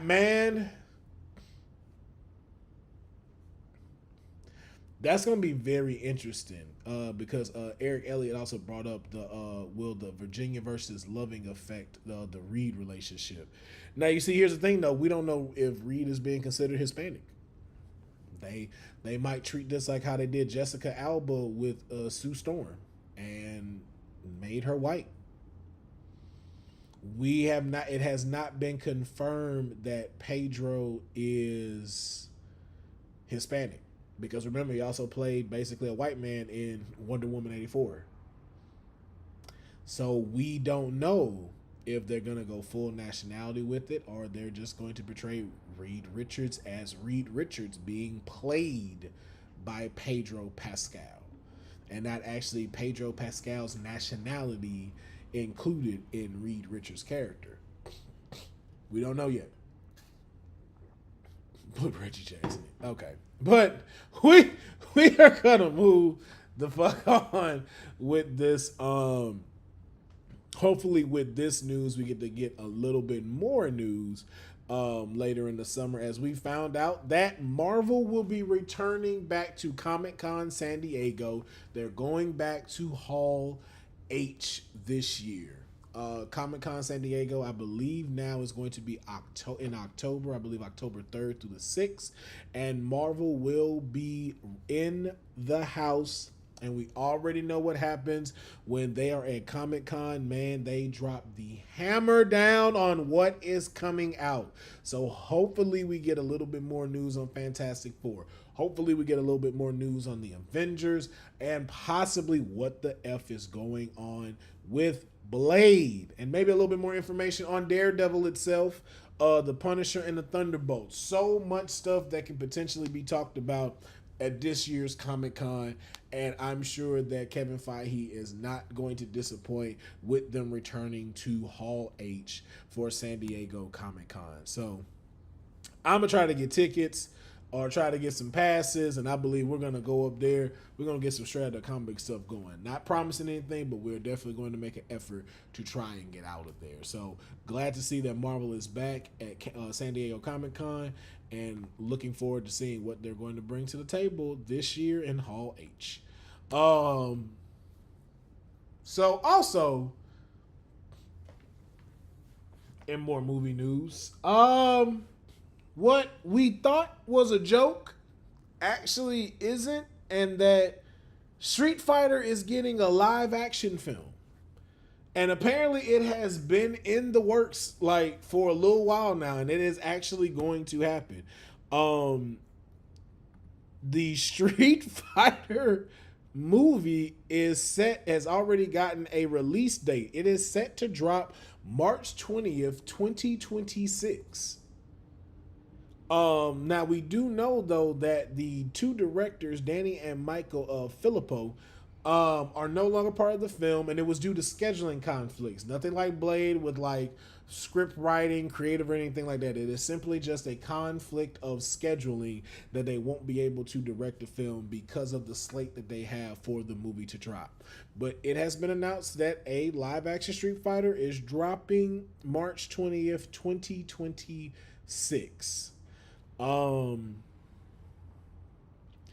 Now, unpopular opinion, I rather enjoyed the new reboot of the Mortal Kombat movie. I know they're also coming out with a sequel that is going to be dropping. I don't know if it's dropping next year or actually going to drop in 2026. I rather enjoyed the latest one that came out, and Street Fighter kind of can be the same way. The only thing that I'm going to say, and I know Big Beck 70 is saying Street Fighter needs the Tekken cast director because I want Ryu and Ken to look like themselves. I do agree. And to add to that, literally just watch the animated Street Fighter movie. Make that. Just make that. Cast people who are accurate and just make that. I'm not going to say who I think should play who. We're going to do a episode of that where we're going to Phantom cast the Street Fighter cast. So I'm gonna hold off on that for now. But we are going to have that to where we talk about who will be cast, who we want to see cast, even talk about some of the funny ones we would cast and we know will never happen. But we do know Street Fighter has an official release date. No other information has been given as to who they've cast or how they will be moving forward. But you already know, when I find out, y'all will find out. So, moving on to more news as well. In a recent interview, Letitia Wright, who plays Shuri in Black Panther, hinted and teased that she will be returning as her character within the MCU. Now, she didn't give any information as to when this is going to happen, but she did say that that Shuri will be making her return in the MCU. And not to be disrespectful, but no fucking shit. Duh. Like, we did. Like, why did you say that? Like, we didn't know that. Why would you not return? They're making Young Avengers. Why would you not return as Shuri? You are Black Panther now. Why would you not, like... I put this up here because I didn't get why this was news. Like, they we get it. Like, this has been different if we were like, is Thor gonna come back? It's like, you know what? Yeah, we just got confirmation that Thor will return. Because there's not a big reason why Thor should return outside of Secret Wars. But why would Shuri not return? That don't make no fucking sense. Like, why would she not come back? So, thank you for letting us know something obvious. But I would like to know in the comments if y'all are excited that Shuri's coming back. I like Shuri. I think due to Chad Boswick's unfortunate passing, I believe a lot of weight was put onto that character's shoulders that may have been a little bit more challenging to carry. But I would like to see the development of Shuri's character, especially going into from Wakanda and moving into like the world of Avengers. Like, I want to see that happen. I want to see her be included, and even into like however they're gonna move with the Young Avengers, whether it be series or movie. But it's like, it's just one of those kind of like duh type of things for me. So Look forward to seeing her within whatever project is next. As far as seeing Shuri within the MCU, but glad for her to tease that she will be making a return. That's obvious. And our last story for today. Deadpool versus Wolverine. We are now about 3 weeks out. About 3 weeks out from this epic movie dropping. And I had not been pissed at this movie this entire time until the recent clip that they dropped for Deadpool and Wolverine. And because in the honor of CT and the rest of the purists that watch this show, I'm not going to display what they showed. We know who they showed. Not going to say it because if some of you haven't seen it, not going to give it away. And to easy not point, in looking at this picture, you're absolutely right. We do know those are CG arms for Wolverine, and I have also seen the image where we're going to get the full Wolverine suit, like no sleeves with the little things on there. Like we getting the official Wolverine joint. Did not like that they released the scene that they currently released this week. Stop giving away shit, okay? You're 3 weeks out, and you definitely did not need to show that. You could have literally stuck to promo like how y'all had with the Heineken commercial, where Wolverine tries to pull his claws out, there's nothing there, and Deadpool took his animanium to make animanium Heineken cans. Try to say that shit 5 times fast. Why are you giving away dope ass footage? And it's just like, stop. Because now you putting it on like, oh, well, that's just one of them. We got plenty of those that's even better than that. Stop setting yourself up for this failure. Because you're going to put it to where expectations get too high, and that might be one of your best cameos that you gave out. Stop giving away the movie. I already still don't know what this movie is about. Do not give it away with 3 weeks out into the film. We are hooked. You got us. I'm about to spend $130 to go watch this on July 26th. You already got us set. Do not do this, Marvel. You have a fucking problem doing this shit where you want to give too much away before this movie starts. As a person that does digital content, when it comes to these movies, when it comes to these television shows, there are just some things that it's like, yo, it is worth the wait. I am not a type of person that feels like I need to be the first to report, oh, new images being given out. Oh, we finally got the plot to Deadpool. Like, no. I want you to enjoy the film. We can talk about it. We can talk about some of the things. We can talk about what we think we may see. Stop giving us shit before the fucking movie comes out. I am so tired of people just being so anxious to want to know what's about to happen before you go see it. Go be surprised at the movie. Stop needing 30% of the movie to be convinced that you want to go see it. Either you're going to go see the shit or you're not going to go see the shit. Either you a true fan and you're going to watch it, or you a bullshitter and you ain't going to go see it. But stop giving away so much. You gave us enough with seeing you and him in the suit. You gave us enough seeing Fox, 20th Century Fox logo in the background. I didn't mind seeing the cameo of Pyro. We were good on that. But for you to give away such a dope ass scene just to get what more? Are you not making money? Because didn't you already make $260 million on pre-sales? Stop trying to appease these bullshit people on the internet that gotta just know everything that's happening so they can go see it. I hate that y'all have taken away the surprise of a movie, the spectacle of being able to go see something that you have no idea what it's really about to be about. You have no idea what to expect. Now I know that scene is coming, and I'm going to be preparing myself to see when that scene comes up. And it's like, oh yeah, here's the scene that they showed us in the fucking whole ass clip. Stop that shit, man. You need to have more trust in the audience, more trust in the true fandom that people want to see this shit. You do not have to keep giving so many dope ass clips away just so you can get into this motherfucker. And I'm so tired of that shit.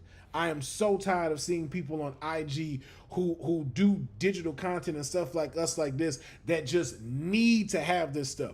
I don't mind people like New Rockstars. New Rockstars let you know like, hey, we're going to jump into this. Spoilers ahead. You don't have to watch this. But they handle their stuff with class. Some of you basic bitches who just can't wait to be the first to say it so you can get a fucking like.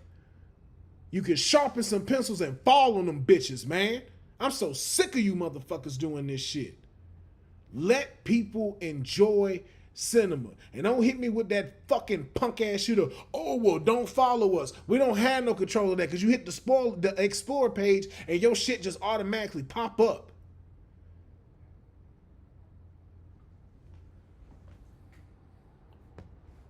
I gotta go to commercial real quick, man. That shit got me tight. I gotta go to commercial. We're gonna go to commercial real quick.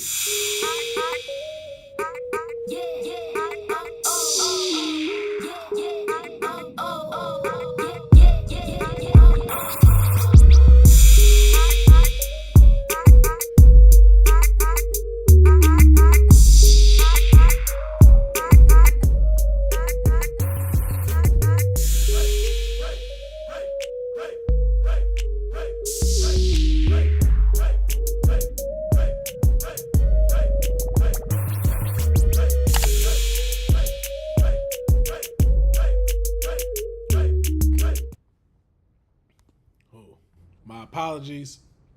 Got a little frazzled.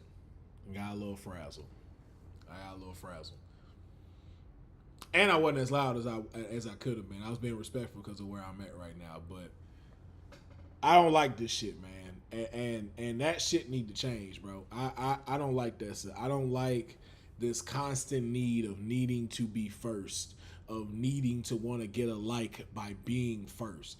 No kind of decorum set for other people that want to see shit.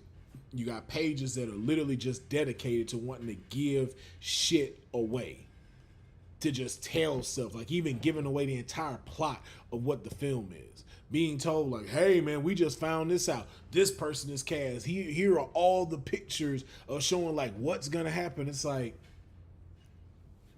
I miss the days like when we were in the 90s when you didn't have social media in regards to movies.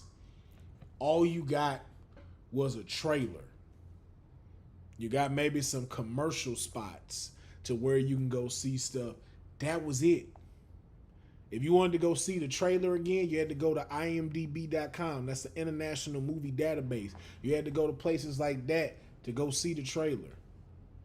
You may have had somebody that could break down the trailer a little bit for you, and then that'd be about it. But even then, too, when those trailers came out, you didn't know much about the movie. You just knew, okay, this is in it. Oh, we got this cat. Oh, okay, you didn't know what it was about already.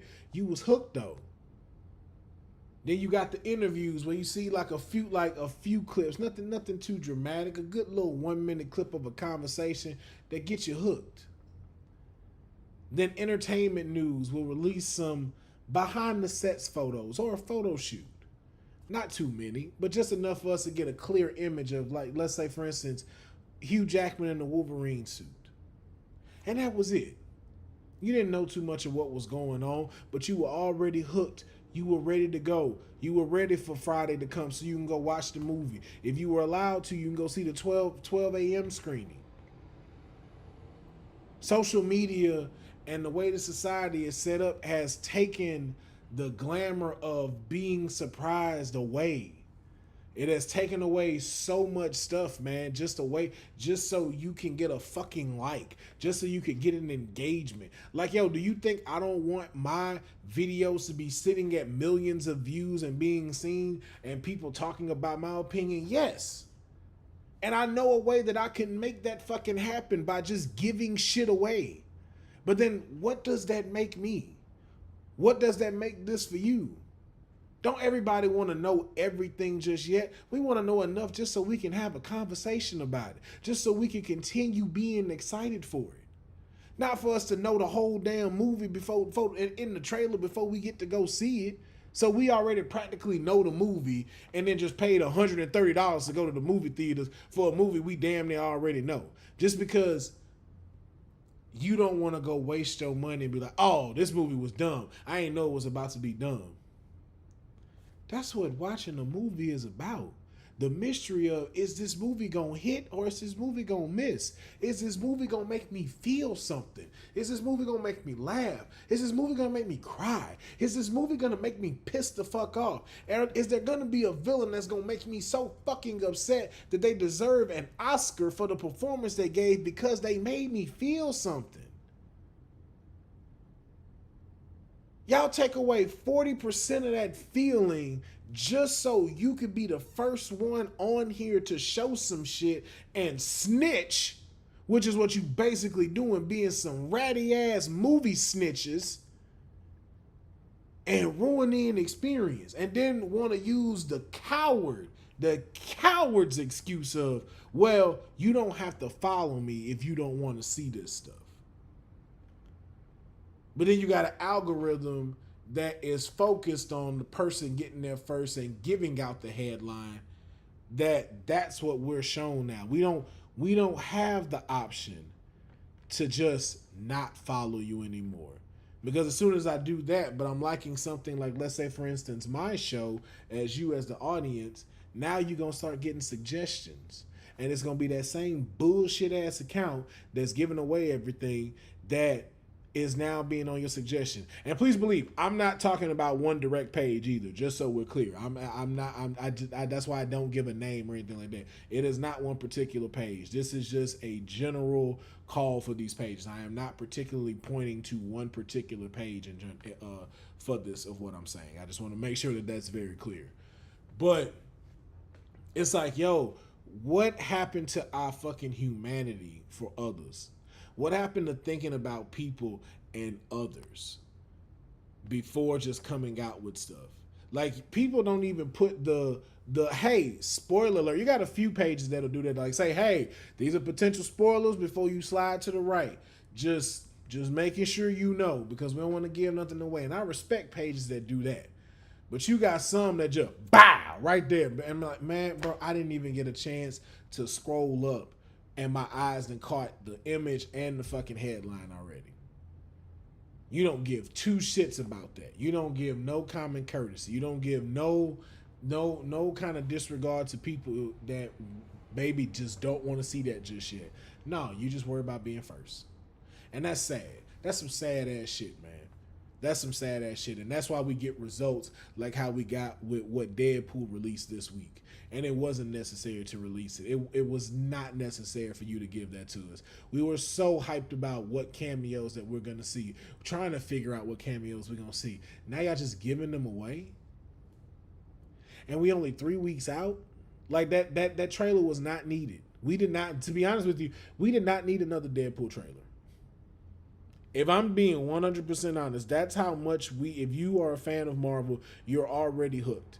And you did not need that whatsoever. No one needed another trailer for Deadpool. You could have gave us so many different ad type shits where Ryan Reynolds is just talking shit as Deadpool that has nothing to do with the movie. Same thing with Hugh Jackman. And we would have been still ready to go see this on July 26th. You giving shit away is just like, yo, stop bending to the will of these folks that don't give a fuck about humanity no more. That's all I'm saying. And I could talk about that shit all day, but I don't want to sit here and rant too much on that. But that is the closing episode story that I have for today. So hopefully someone hears this and they do better. But I want to thank everybody for tuning in to the show. I hope you enjoyed this episode. I've made myself tired from basically cussing the internet out for being some fuck people that do this stuff. Like I said, so we clear. Not everybody on the internet.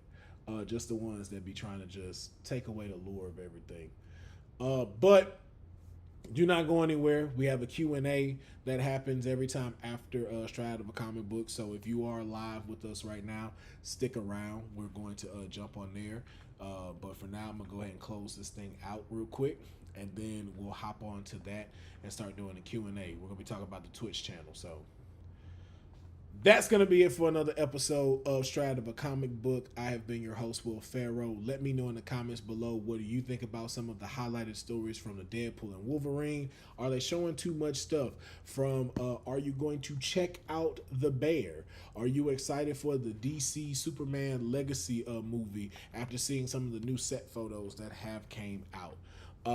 Be sure to like and subscribe to the YouTube channels, the Twitch channels, as well as our socials, Instagram, TikTok, Facebook. All of those are Straight Out of a Comic Book, or mine, which is Will Pharaoh, Pharaoh. The only exception is X. It is going to be SOACB, which is the acronym for Straight Out of a Comic Book, which is SOACB. And my Twitter is the same as everything else. It is Will Pharaoh, Pharaoh. Until next time, have an enjoyable Saturday, and I will see you within the comic book spaces. All right, I've stopped recording. Stay your asses right here. We still live. Oh, shit. Now that the episode is over.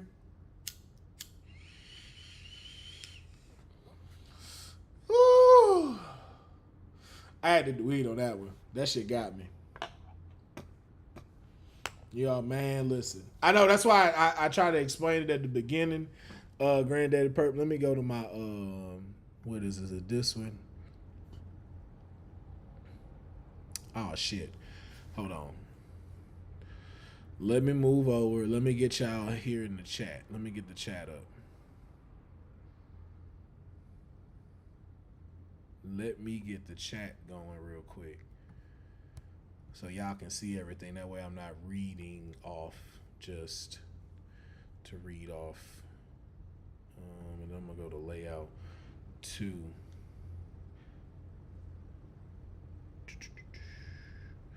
Why the motherfucking window captures at, niggas? Okay, chat. Here we go. Boom. All right, cut this on. Boom, here we go. Just so y'all can see each other. Oh, by the way, the community is growing. Okay, just so you know, we be averaging out like now 30 to 40 people on these lives. Even some too. We've jumped to almost 100 people with Twitter. So shout out to Twitter. Looking for, as I get to earn some more income from these things, add more channels to them, like my Instagram and shit like that. But these monthly subscriptions, man. Everybody make you want to pay. Everybody making you pay for something. But this is now the Q&A part of the show, where we just talking and we chatting. Feel free to ask any questions. We're also going to be asking questions about the Twitter schedule. So, and just what we want to see on Twitter. So if you are here, please jump into the comments. Your opinions are very valued. I will answer questions. If I don't want to answer the question, I'm going to tell you I'm not answering that question. So just also be aware of that. B&B stated that I do want to check out The Bear. I like him as an actor from Shameless. So 3 seasons seems like it's a hit even though I'm late. Yeah. I think, especially if you are aware of him from Shameless, he doesn't miss with this. It's still kind of like the same character a little bit. Just a little bit more timid because of like trauma that he's been through. So if you are a fan of him from Shameless, you should definitely check out The Bear. You will like The Bear. Okay, so what is The Bear about? The Bear is focused on a restaurant in Chicago. The guy that plays it is the guy from Shameless.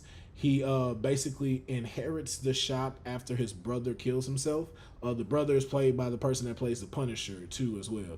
So pretty much he takes over the shop. He's trying to figure out how to get himself accustomed to this, what is a beef shop that sells beef sandwiches, Italian style beef sandwiches.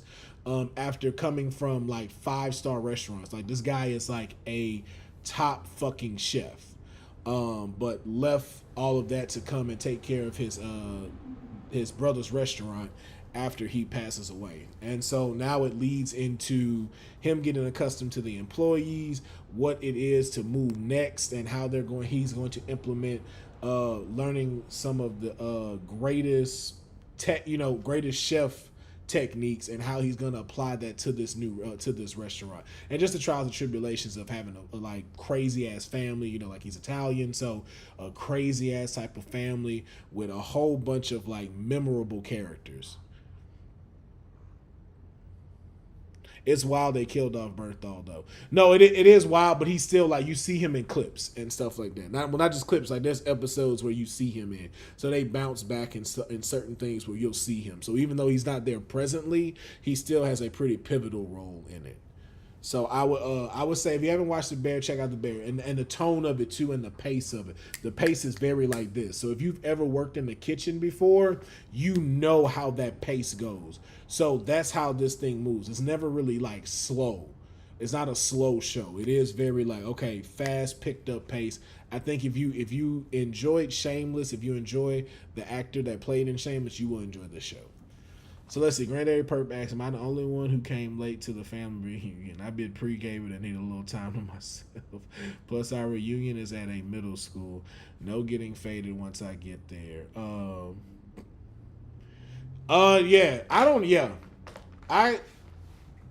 I go late to my family reunions, and I also don't be staying to my reunions. Like, everybody knows me and my dad, there's a time where we gonna go to the car. Like, my mom knows, like, she's going to get a tap on the shoulder to say, hey, I'm going to the car.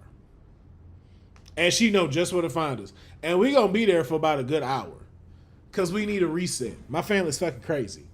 But I haven't been to a family reunion in a while. It's been a minute since I've been to a family reunion. If we have another one, I'm going to go. As a matter of fact, when I call my mom today, I'm going to ask her, when they have another family reunion, I'm going to actually go to my family reunion. Just so I can see it. I also have my high school reunion coming up, my 20th year high school reunion. So that should let you know how old I am. I'm not going to that one. That one I'm not going to. I'm not going to that one. Just no. So many reasons why no. But yeah, like I said, if you have any questions, throw them in the chat. But I also have a question for y'all. So I'm thinking about how we're going to handle streaming moving forward. I want to know from you, how many days a week would you like me to stream? Let's ask it like that first. How many days how many days would you like me to stream on a weekly basis?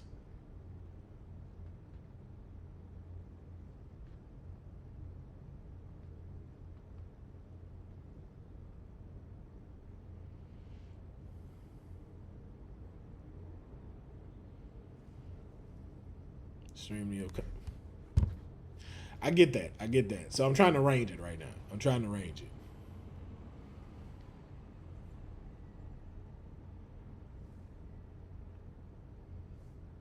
This is very true. So that's why I say. So that's why I wanted. I'm asking y'all because this is a range of what I'm trying to do. I mean, I have to switch setups for co-streams. I'm down for like 4 days a week. That way you weren't burned out. Your streams are always fun. I appreciate that.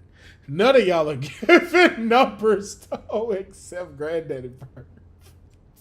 Whatever you want to do, Will. We love you. So I appreciate every piece of those comments too. Number wise though, what do you want? That's why I said, so we can range this and find a middle ground. So let me say it like that. I low key night stream 2 to 3 nights a week should be cool. Okay, so 2 to 3 nights a week. If you stream we will be here. 2 or 3. Okay, 2. It's looking like 3. Looking like 3. Being fair, let's do at least 3. Okay. So, I agree. 3 streams a week. 3 streams a week. 3 to 4 days, then the podcast. Okay.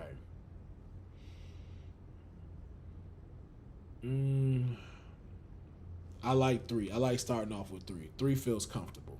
And that would be including the podcast, Granddaddy Perk.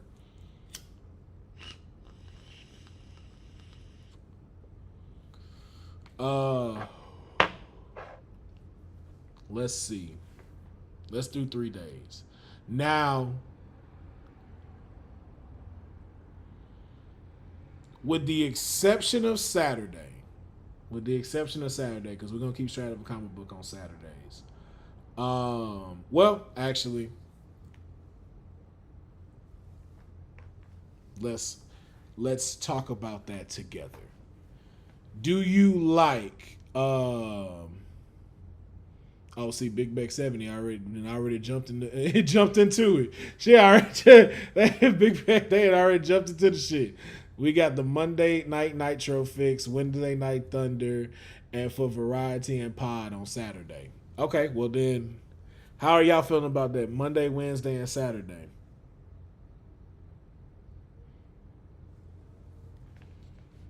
How are y'all feeling about Monday, Wednesday, and Saturday?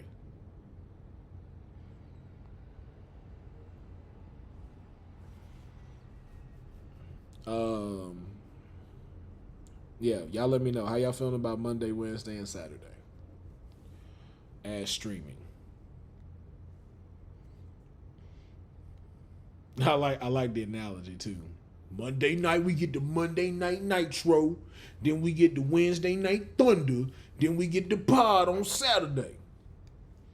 That's some true fan shit of how you just wrote that. I'm telling y'all, these fucking comments are wonderful because that shit is great.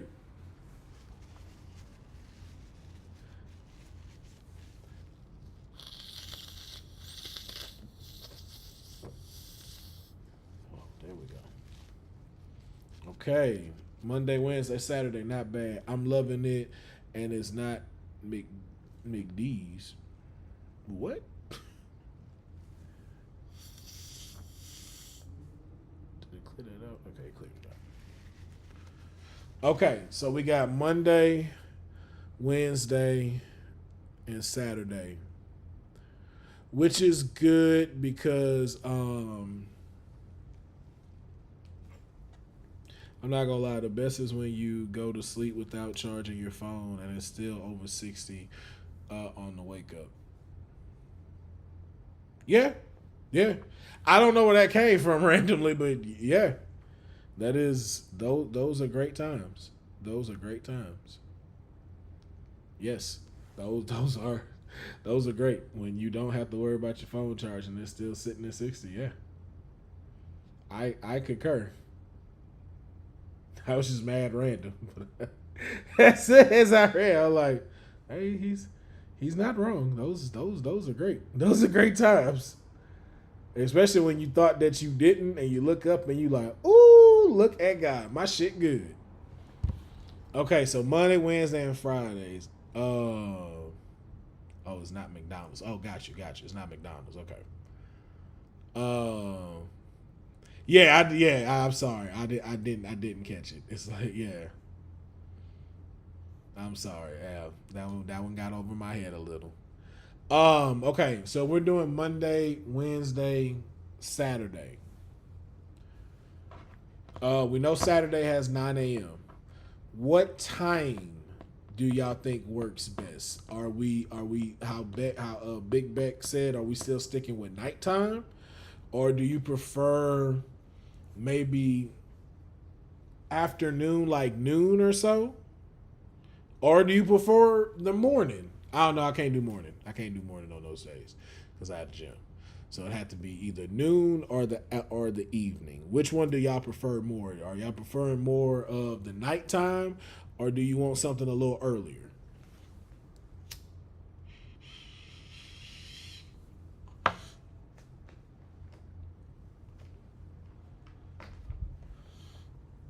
Depends on the audience. Okay, depends on the audience. I think that's true. I think that is true. Would you be okay? So what we'll do is, US we hit afternoon into evening. Okay, we'll test this out then. So for Monday, Wednesday, and nighttime for everything but straight out of a comic book. Okay, I see King Mike Hall with it. B&B says evenings. For EU nights would be best to expand the Legion. Okay. So we're gonna test those out then. So for Monday and Wednesday, we'll test them out, and I'll announce it though. So then that way nobody's tripping, because that's what I am gonna change. I'm gonna make sure to have announcements when these come out. So now I'm just having a set schedule of knowing we're going live these days. I'm gonna have a set thing to come out like on a Sunday. You're gonna know, hey, we're going live Monday at this time, or we're going live Monday at this time. And same thing for Wednesday and Saturday. Now I don't know why I said it like we're not gonna have that for Saturday. So we'll test it out. We'll do an afternoon one just to see what happens, if that works better for everybody. But if not, I'll stick to a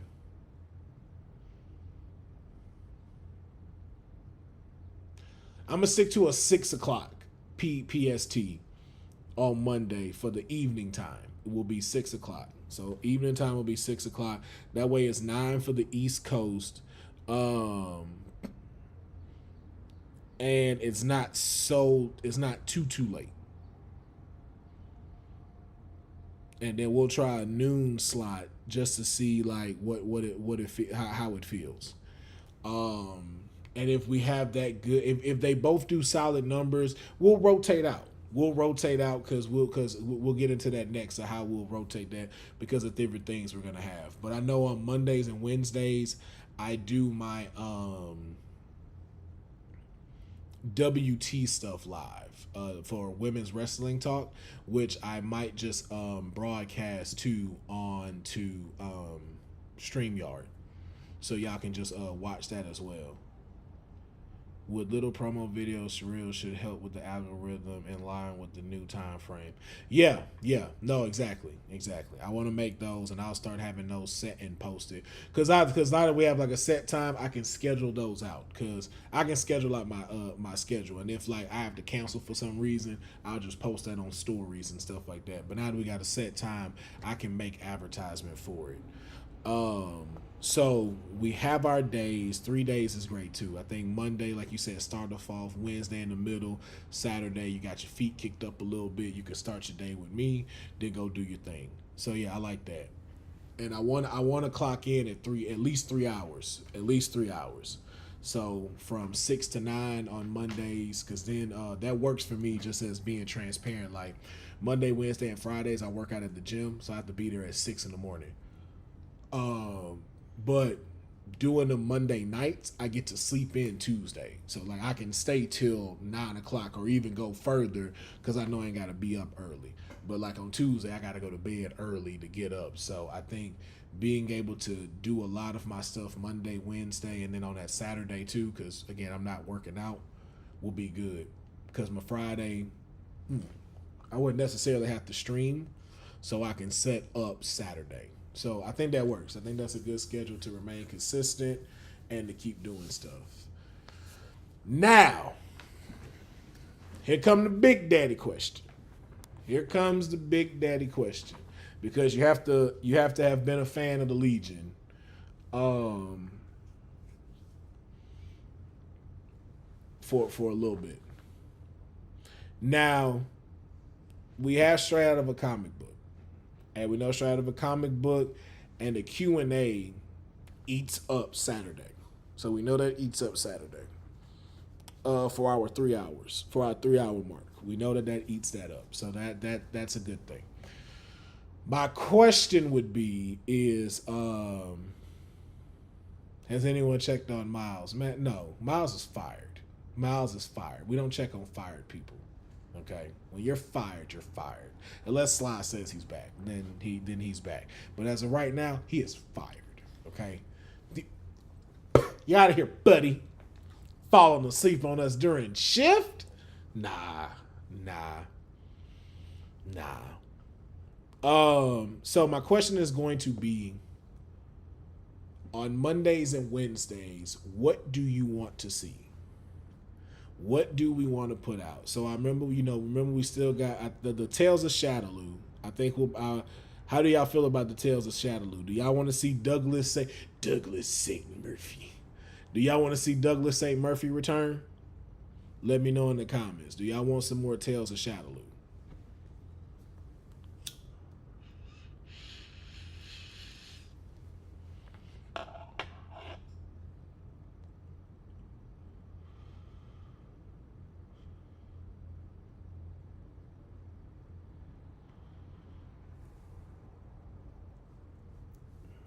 Wait for some of the comments.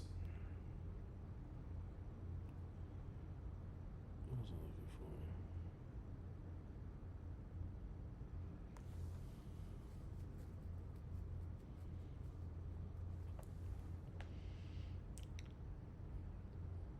So y'all let me know. Do y'all want the Tales of Shadaloo to return?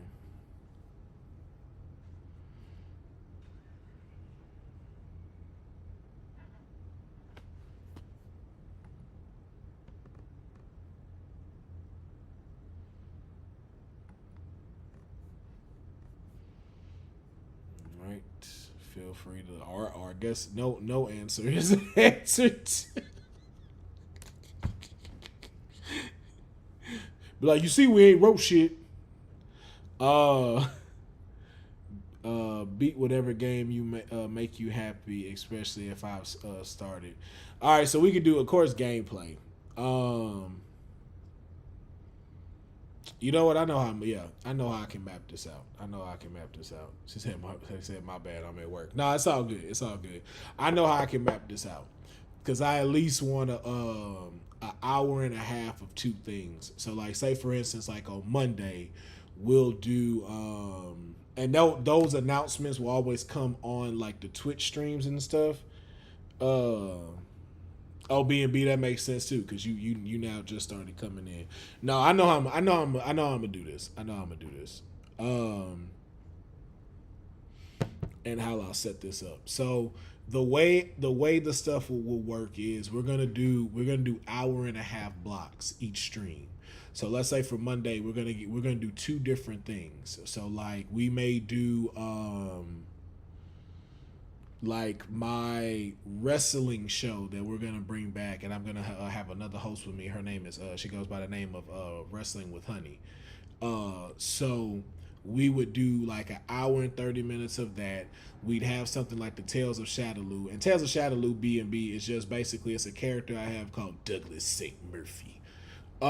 He tells you like noir detective type tales that he's been through as a private eye. It's a character that I just came up with that he, talks about his time as being a detective in the realms of Shadaloo.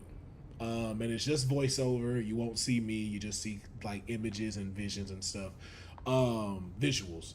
We'll have that as an in-between time for the next segment. That's going to be an hour and a half. So that's how we'll do it. So then the next hour and a half will be me playing WWE 2K. So you'll see me doing that within the next hour. So then that way you have two different segments during this Twitch time. So it's not just 3 hours of playing video games. You at least get a little bit of variety. Or even for instance, and then like on Wednesday, I'll have us do like maybe like something where I'm doing like the versus battle. We'll do like an hour and a half of like the versus battle, or like a game I'll come up with us to play. Then we'll do like an intermission where again like it'll be like another Tales of Shadaloo, and then we'll go into like me, Lou, and then two of our homegirls play Mario Kart for the next hour and a half. And or in reverse, we'll do the gameplay first and then do the other thing afterwards. But I think that's how we'll break down to 3 hours. So in that way, y'all are always getting something new, something different. And then like even to I believe Granddaddy Perp said it. Me finishing games. I'm going to buy a PlayStation hard drive to get all the games that I have on there. I'm going to finish these fucking games on live. Like, I have Cyberpunk 77 and I have the last stage left and I still have not played it. Literally, it is the final stage and I still have yet to go play it. So we will have segments where we're going to have times where I'm going to play these video games until I fucking beat the game.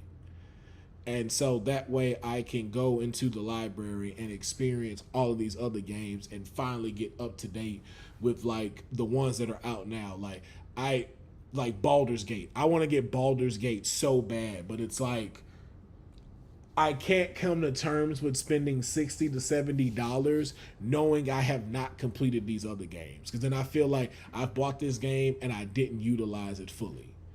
So I need to start beating these games. Like I beat Hogwarts, I beat Spider-Man, I need to beat Cyberpunk. Then also too, so I can get these fuckers off my hard drive. Actually, I might not buy a hard drive. No, I still need a hard drive. I might not buy a hard drive. Let me ask y'all. I'm gonna ask y'all your opinion on this.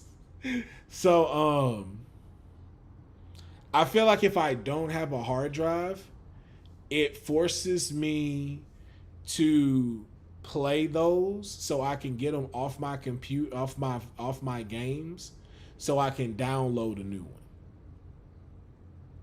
But if I have the hard drive, everything can be on there. No, I need my hard drive. I just answered my own question. I do need everything on there because it would be more fair to have all the shit on there. So then that way we can just play. I don't have to worry about downloading or anything else. Yeah, get the hard drive. It'll never go to waste. Exactly. I'm gonna get the hard drive. But there are games on there that I want to beat. I need to beat Cyberpunk 77 so I can finally get. And then too, I just thought about it. We'll just transfer it to the hard drive, and then that way the next set of games is on the actual PlayStation itself. Yes, it is worth it. No, it's not the fact of me asking if the hard drive is worth it. It is definitely worth it.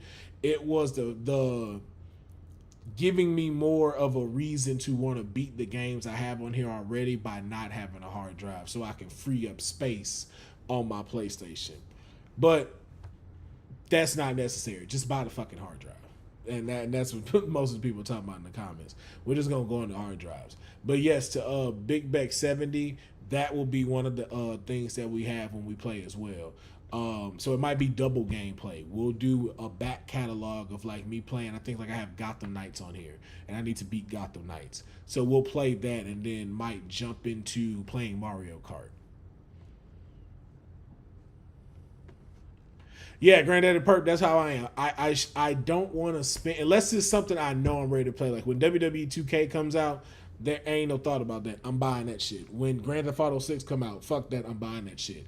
Like, I don't know too much about Elden Ring and Baldur's Gate, although I've just heard nothing but great things about them.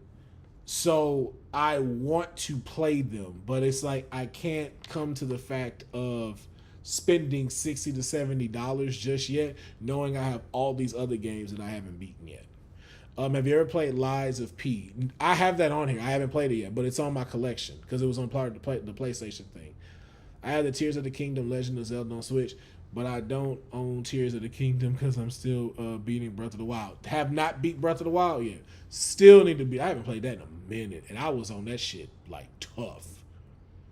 And I just fell the fuck off of it. That shit is wild. So I need to again. There's a lot of games that we can play that y'all are gonna see me play on here, and sometimes like sometimes we'll go over the 3-hour mark, and then because sometimes we may not even need like an hour and a half for like the shows. Let's say for instance the wrestling show might be just an hour, or some of like the games might be just an hour. Like I don't see us always having just an hour and a half, so we'll get more gameplay time, most of the time than we will with the other stuff. Now here's something that I'm going to ask. Because I definitely want to know from y'all. How do we build this community more? How do we get the numbers up? And I want to know from y'all because you consistently check in and continue to watch this content. So besides just keep making the content, that we know is the obvious thing. And I will do that, which is why I'm asking all of this to remain consistent. How do we bring in more of an audience? Big Beck 70 wants to see more of the visual, the graphic side. Okay, I can definitely do that. And editing. That's actually not bad because we can actually do stuff for Geek Blasphemy because I know I got some of those I gotta edit. I definitely got some of those I have to edit up. So okay, so that. But how do we get more people in? Keep streaming. Sometimes I'll get 300 views on Elden Ring stream. Just got to be there for the views. That I get. But like, what else would y'all want to see that entice y'all to stay and then to also bring in more people? So like, for an example, let's say like contests, like a merch giveaway. Who's the target audience? What's our community goals / pillars we are about? That's a good question. I'm about there's 3 pillars I have. Do some community gaming. Okay, so community gaming, definitely need to do that. So because we did do a good job with the Stir Fridays, so I will and now that I know how to connect that stuff, yeah, I think gaming with the community is the sleeper. What I asked y'all if y'all wanted to play fucking Mario Kart in Discord, no one answered. And Fall Guys, but I'm not gonna hate. I only asked once, so that's on me. But we will do that. We will definitely do that. Community gaming, special guests. We can do a merch contest. We could definitely do a merch contest. But to Big Beck 70's question, I have 3 pillars that I go off of, and that is to entertain, to educate, and inspire. Now I was focused on being the game coordinator on my family reunion this week. It's all good. It's all good. Because again, too, these are things that I know, like with having a set schedule now, I can prepare y'all more for that. Because right now I even noticed of like I need to do more prep with these socials of telling y'all, hey, be sure to check out the live Monday, and having that be a constant reminder. You got some black I can't Raf Sun Guy, I'ma just say Geek Blasphemy, yes. Black Blasphemy, I can't fully answer that right now. But yeah, I can't answer that at this current time. I'm gonna say that for right now. But Geek Blasphemy, yes, definitely cooking up some more Geek Blasphemy. I don't have a system to play Mario Kart, or I would have. Yeah, so and that's the other thing right there. I'm going to throw out. I'm gonna create in the Discord that we have. I'm gonna create like community game suggestions. As a matter of fact, instead of just saying it, let me just do that now. I'm not signed into that one, so I can't do it right now. But I'm gonna make a community gaming tab in Discord.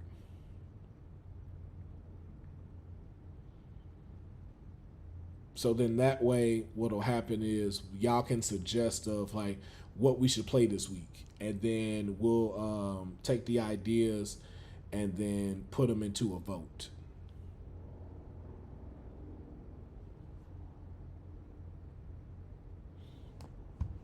Yeah, we'll do that, and then put that stuff into a vote.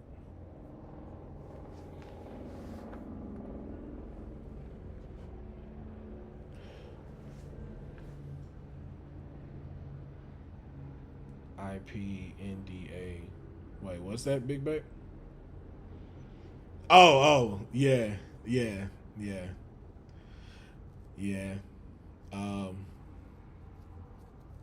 We'll talk about that one of these days.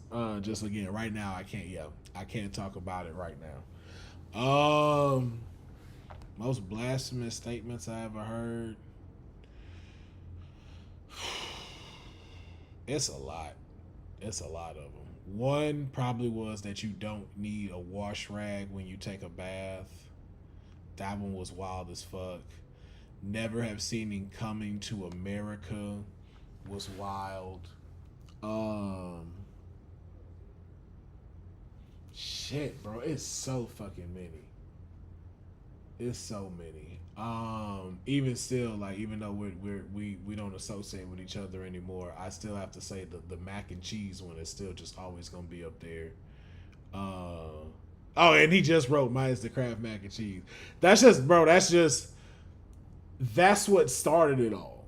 You know what I'm saying? Like, that was the conversation that we were having, and then like it was like they admitted to it, and I was like, well, I'm not gonna just let y'all be thrown under the bus. I'll get under the bus there with y'all.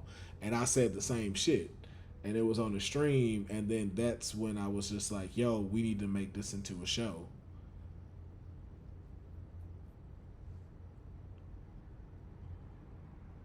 And because that was the first one, so that's like that's one of the most blasphemous ones.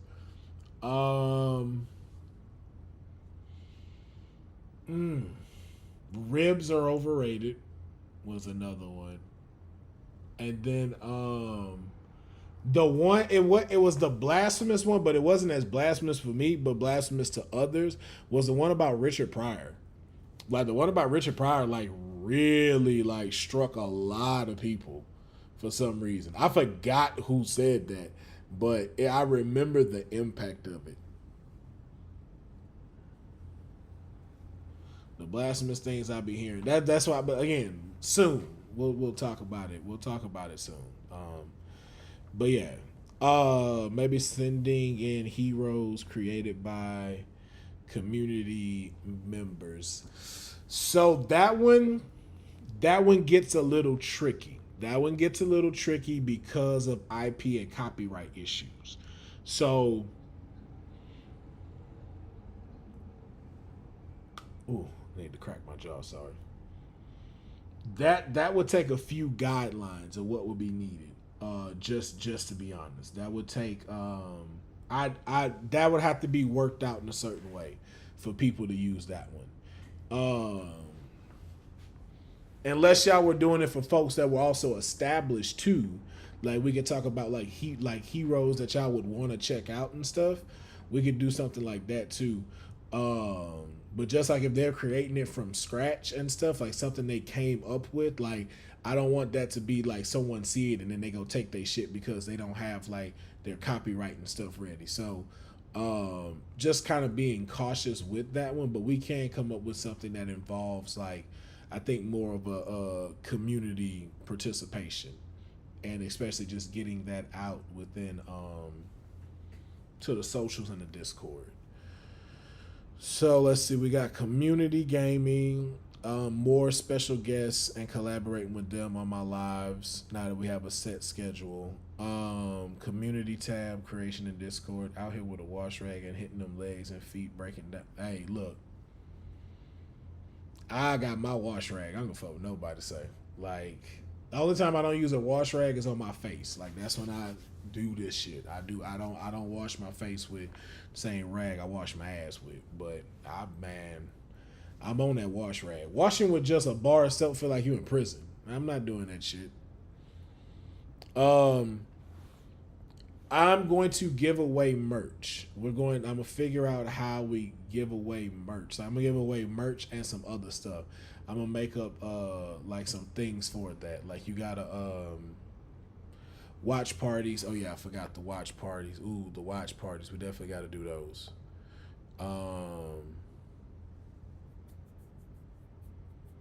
Cookout/workout streams. Whew.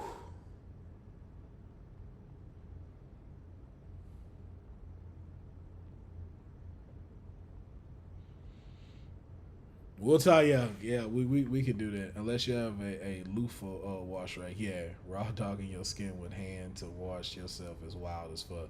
I just the face. The face is the only one I see you doing that with. WWE events.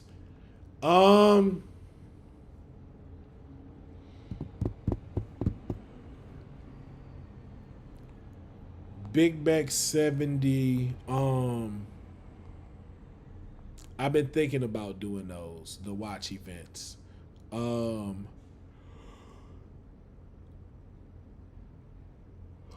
gonna figure out how to do that to where y'all can actually see it. Cause I be watching like people that do watch alongs. They be doing watch alongs, but they don't show it. Community-based wagers for game, 1v1 for charity donations. Okay. I do need to do another tournament too.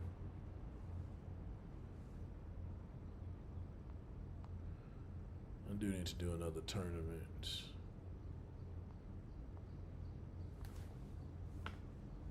I need to do another tournament. I might do a Mario Kart tournament actually.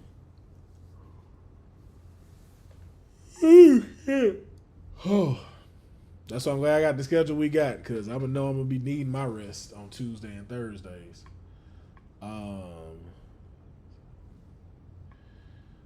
Okay. I've seen several watch-alongs on Twitch of Raw and SmackDown the whole show. Okay. Because the way they was making it sound like you couldn't do that shit or something like that. Because even like with the watch-alongs, if YouTube tripping about it, like we can just keep that bitch on Twitch or even Discord for those watch-alongs. Like, because I want y'all to see it. Like, it's cool if like you are at the house and it's up on your shit. Cool, but I want you to see what I'm seeing, so we got the same time reaction. So we can do that, yeah. Let's see, and we got that. We got watch parties. Okay, yeah. I can really start being able to set this up now, because especially like moving into July, and then with like August launch for like straight out of comic books, like YouTube and everything. Yeah, I want to be able to keep this on here, and I think this is going to grow the community by having some consistency. So I want to thank y'all for answering these questions. This was really good. This was really helpful. Do we have any other questions before we get up out of here? Because y'all have given me enough information to really start going get the graphics ready, go and get everything I need situated and stuff. So, any other questions?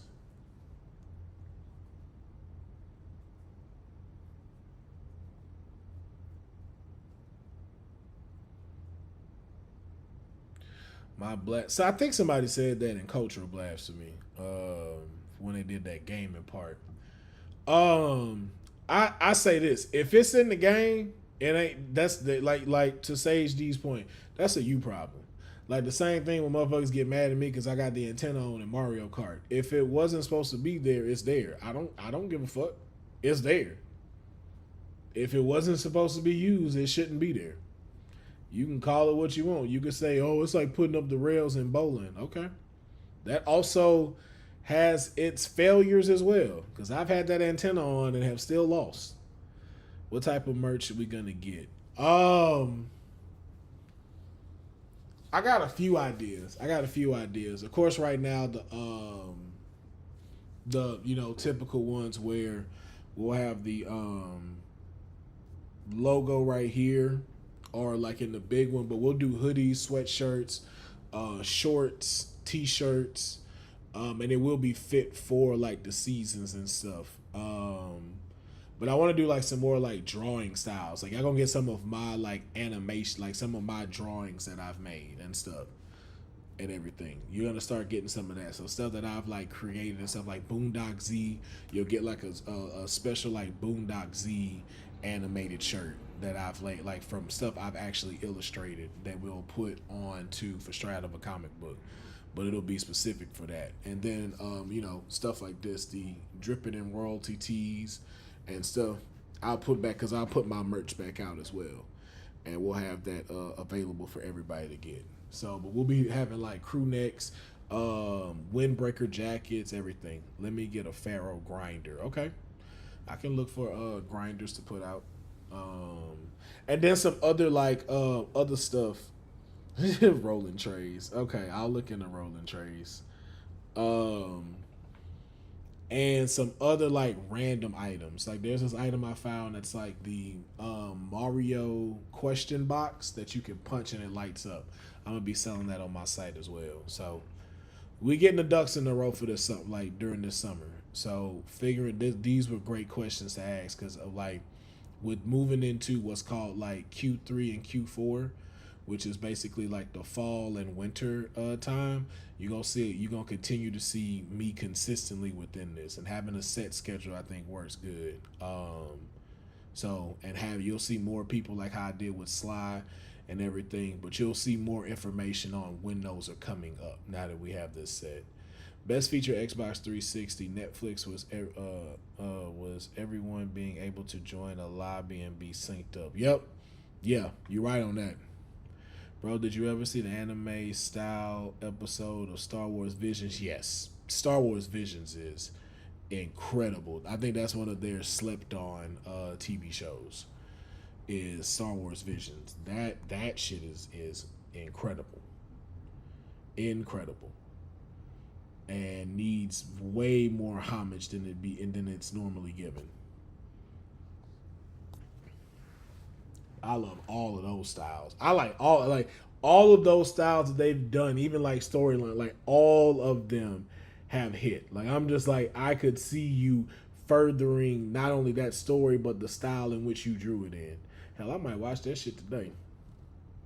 Just because you brought that up, I might watch that today. Today. That anime episode should have gotten a full season. It should have. No, it should have. That's why I say like some of these really can like you can expand out in these and they should. Oh, I don't know what to eat. This is my last time getting Uber for right now, and I'm trying to figure out what the fuck I'm eating for lunch. I'm so terrible with deciding food. Like I'm worse than how they say like you know that stereotype of how they say like women can't decide what to eat. I'm worse than them. Like when I say and I mean like way worse. What about doing some tier lists for games, shows, and stuff? Yeah. We're gonna be doing that. And then I'm gonna do I'm going to bring back a do y'all remember if you watched All Def Cannabis when it was up, there was a thing we did called Blind Man's Trust. I'm gonna bring that back too, but for gaming. We're gonna do that for gaming. We're gonna flip it and do a gaming type of thing. So we'll have like movies, video games, and then like television. We're gonna do a version of that, and then get some people in to come do it. So yeah, that I needed the schedule and then how to build the community. That I think those were like the great topics for us to be able to touch on, just so we can figure out how to make this happen. Because I believe Granddaddy Perp said it a little bit earlier of just being consistent. Like that's really just the biggest thing is consistency, but not just consistently streaming, but consistently promoting it, persistently putting out clips and stuff like that, which we're already doing. So we're already moving forward with that stuff. So it works. And so we're keeping it going. We're keeping it moving. Like I said, the audience is growing. Like right now, we 34 strong right now in the group across everything. So and it's just gonna keep growing, and then I'm gonna keep adding channels like my Instagram and other things too. So it's gonna do well. It's gonna be good. It's gonna be good.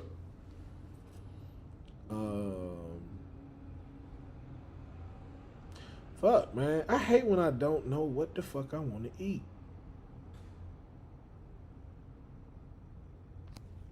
I'm not a fan of not knowing what I want to eat.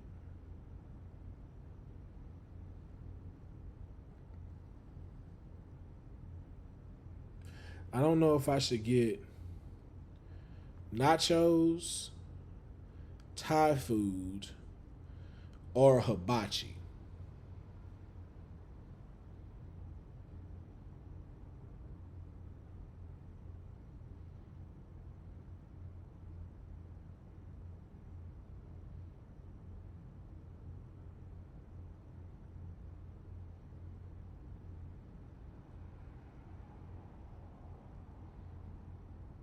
What should I get? Nachos. I'm having nachos right now. He say, nachos, hibachi, or Thai food. What don't sound good? I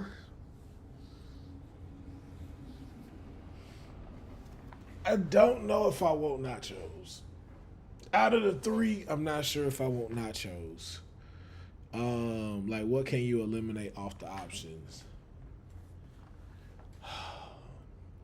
Here's the thing, hibachi just get expensive. That's my only thing. I mean, it's worth it, but it's just kind of expensive.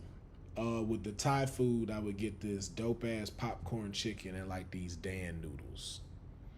And then like for hibachi, it would probably be like steak and shrimp fried rice. And then nachos is just I'd get some masada nachos. Like it's filling, but it's just if I like you said, if I had to eliminate two, it'd probably be that one. I gotta vote for Thai. Gotta vote for hibachi. Cause I know that hibachi will fill me up.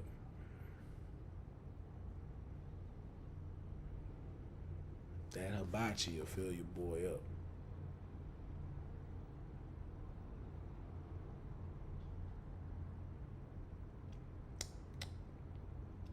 You know what? Since this is my last one on here, because I'm gonna delete this app after I'm done with this. Like, I gotta be more disciplined with ordering this shit. Might as well go for the last hurrah.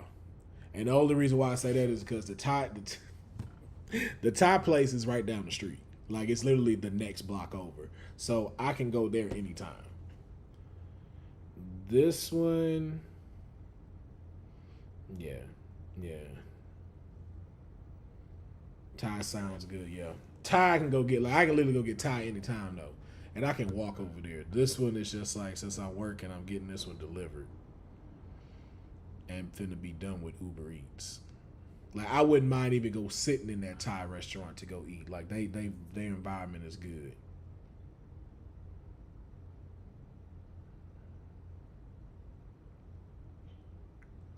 Yeah, let me go with. I hate when they don't show me the shit I'm trying to find. Like.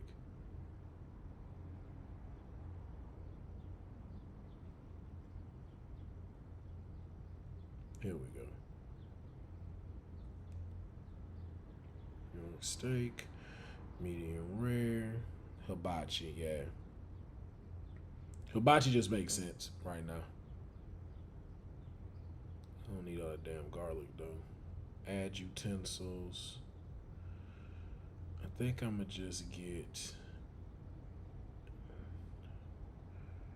Yeah, that'll work. The last hurrah. The last fucking hurrah, y'all. After that, no more Uber Eats. I'm gonna be cooking. I guess I can do. Oh yeah, I guess I can go live and cook too. There's always that. Now, I might cook for y'all. I might cook in front of y'all. Since y'all just like all of that shit, I think I may do some cooking in front of y'all. Yeah, I think I can get that camera set. Actually, that is a good camera setup I can do. I have a perfect place to set all that shit up now. Actually, so yeah, we might do some cooking shit too. On the days I cook, even the basic shit. Like, here's my basic meal I'm finna prep. And do some cool stuff too, yeah, because I'm about to do more grocery shopping. I gotta be more disciplined in my eating and stuff. And I found this great, not found, but I was told about this great app called Yuka, Yuka, that actually you can scan like your food products and it'll tell you like the grade of it and stuff like that. Like I scanned like some chicken broth that I buy and it was telling me it was like 68 out of 100. But it was saying just because it was like high in sodium and it gives you recommendations on what to get. Now this oatmeal I had, yo, I scanned that shit said 7 out of 100. That motherfucking oatmeal was just chemicals. I threw that bitch away with the quickness. But I would suggest if you want to get that app, it is good for like shopping for groceries and knowing like what you're actually getting in your stuff and what the grade is for those. So you know like you're having a cleaner eating experiences, which is what I'm trying to have. You know, I lost well, you don't know because I didn't tell you, but I lost 28 pounds with these current workouts that I've been doing and just adding in cardio and stuff like that. So lost 28 pounds, want to keep going. And I know one of the biggest things of that is dieting. So, and I don't want to call it just dieting, but eating right. And so I want to make sure that I'm doing that, feeding my body properly, especially with what we've been talking about now, setting up these schedules and stuff, getting ready for these streams. I need to make sure that I'm feeding my body the right energy to be able to keep going. So like this morning, had breakfast before I came on here, and now you see I'm good to go. You didn't see the whole I really did that shit to myself. But now because I've been smoking. But those things, feed my temple. I got a blender, so I make smoothies and stuff like that. Just really wanting to, you know, make this lifestyle change body wise, man. I gotta get rid of these man titties. These man titties are a big problem. But still will be barbecuing. I have the Big Back Barbecue coming up August 3rd. And I won't be eating a lot of this shit, but a lot of my friends will be eating it. But I'll stream that too. Since I know y'all want to see streams and I know I can stream on my phone, I'm going to start doing that. I'm going to see if I can get restream on my phone and stuff. Or if not, just bring my fucking computer out there and let it rip. So y'all will be seeing a lot more stuff. And I'm glad that y'all told me these things, that's what y'all want to see. That's what y'all want to be a part of. So y'all can feel like y'all there. So that is what's going to be happening. And now that I know we got good scheduled stuff going, let's really make it happen. So I can tell you August 3rd will probably be a special straight out of a comic book. It's going to be live from the Big Back Barbecue and me getting prepped for that. So look out for that. August 3rd. That's a Saturday. Yeah. So we'll have a special edition of this going to be straight out of a comic book Big Back edition. And y'all going to see me getting ready for the barbecue. So that'll be dope to see. So look out for that. I'm not gonna keep y'all. It's 12 o'clock, so the sun is still high. It's 3 o'clock on the East Coast. Still got time to go do something for the afternoon, so I'm not gonna keep y'all. Enjoy the rest of your Saturday. I appreciate y'all coming in and checking out the live, staying for the Q&A. And we're gonna get started with that stuff Monday. So Monday, 6 p.m. Monday. Look back for the live. We are going to probably play some video games. We're going to give that a good little run. Play some video games. I might have a Tales of Shadaloo ready for that. And then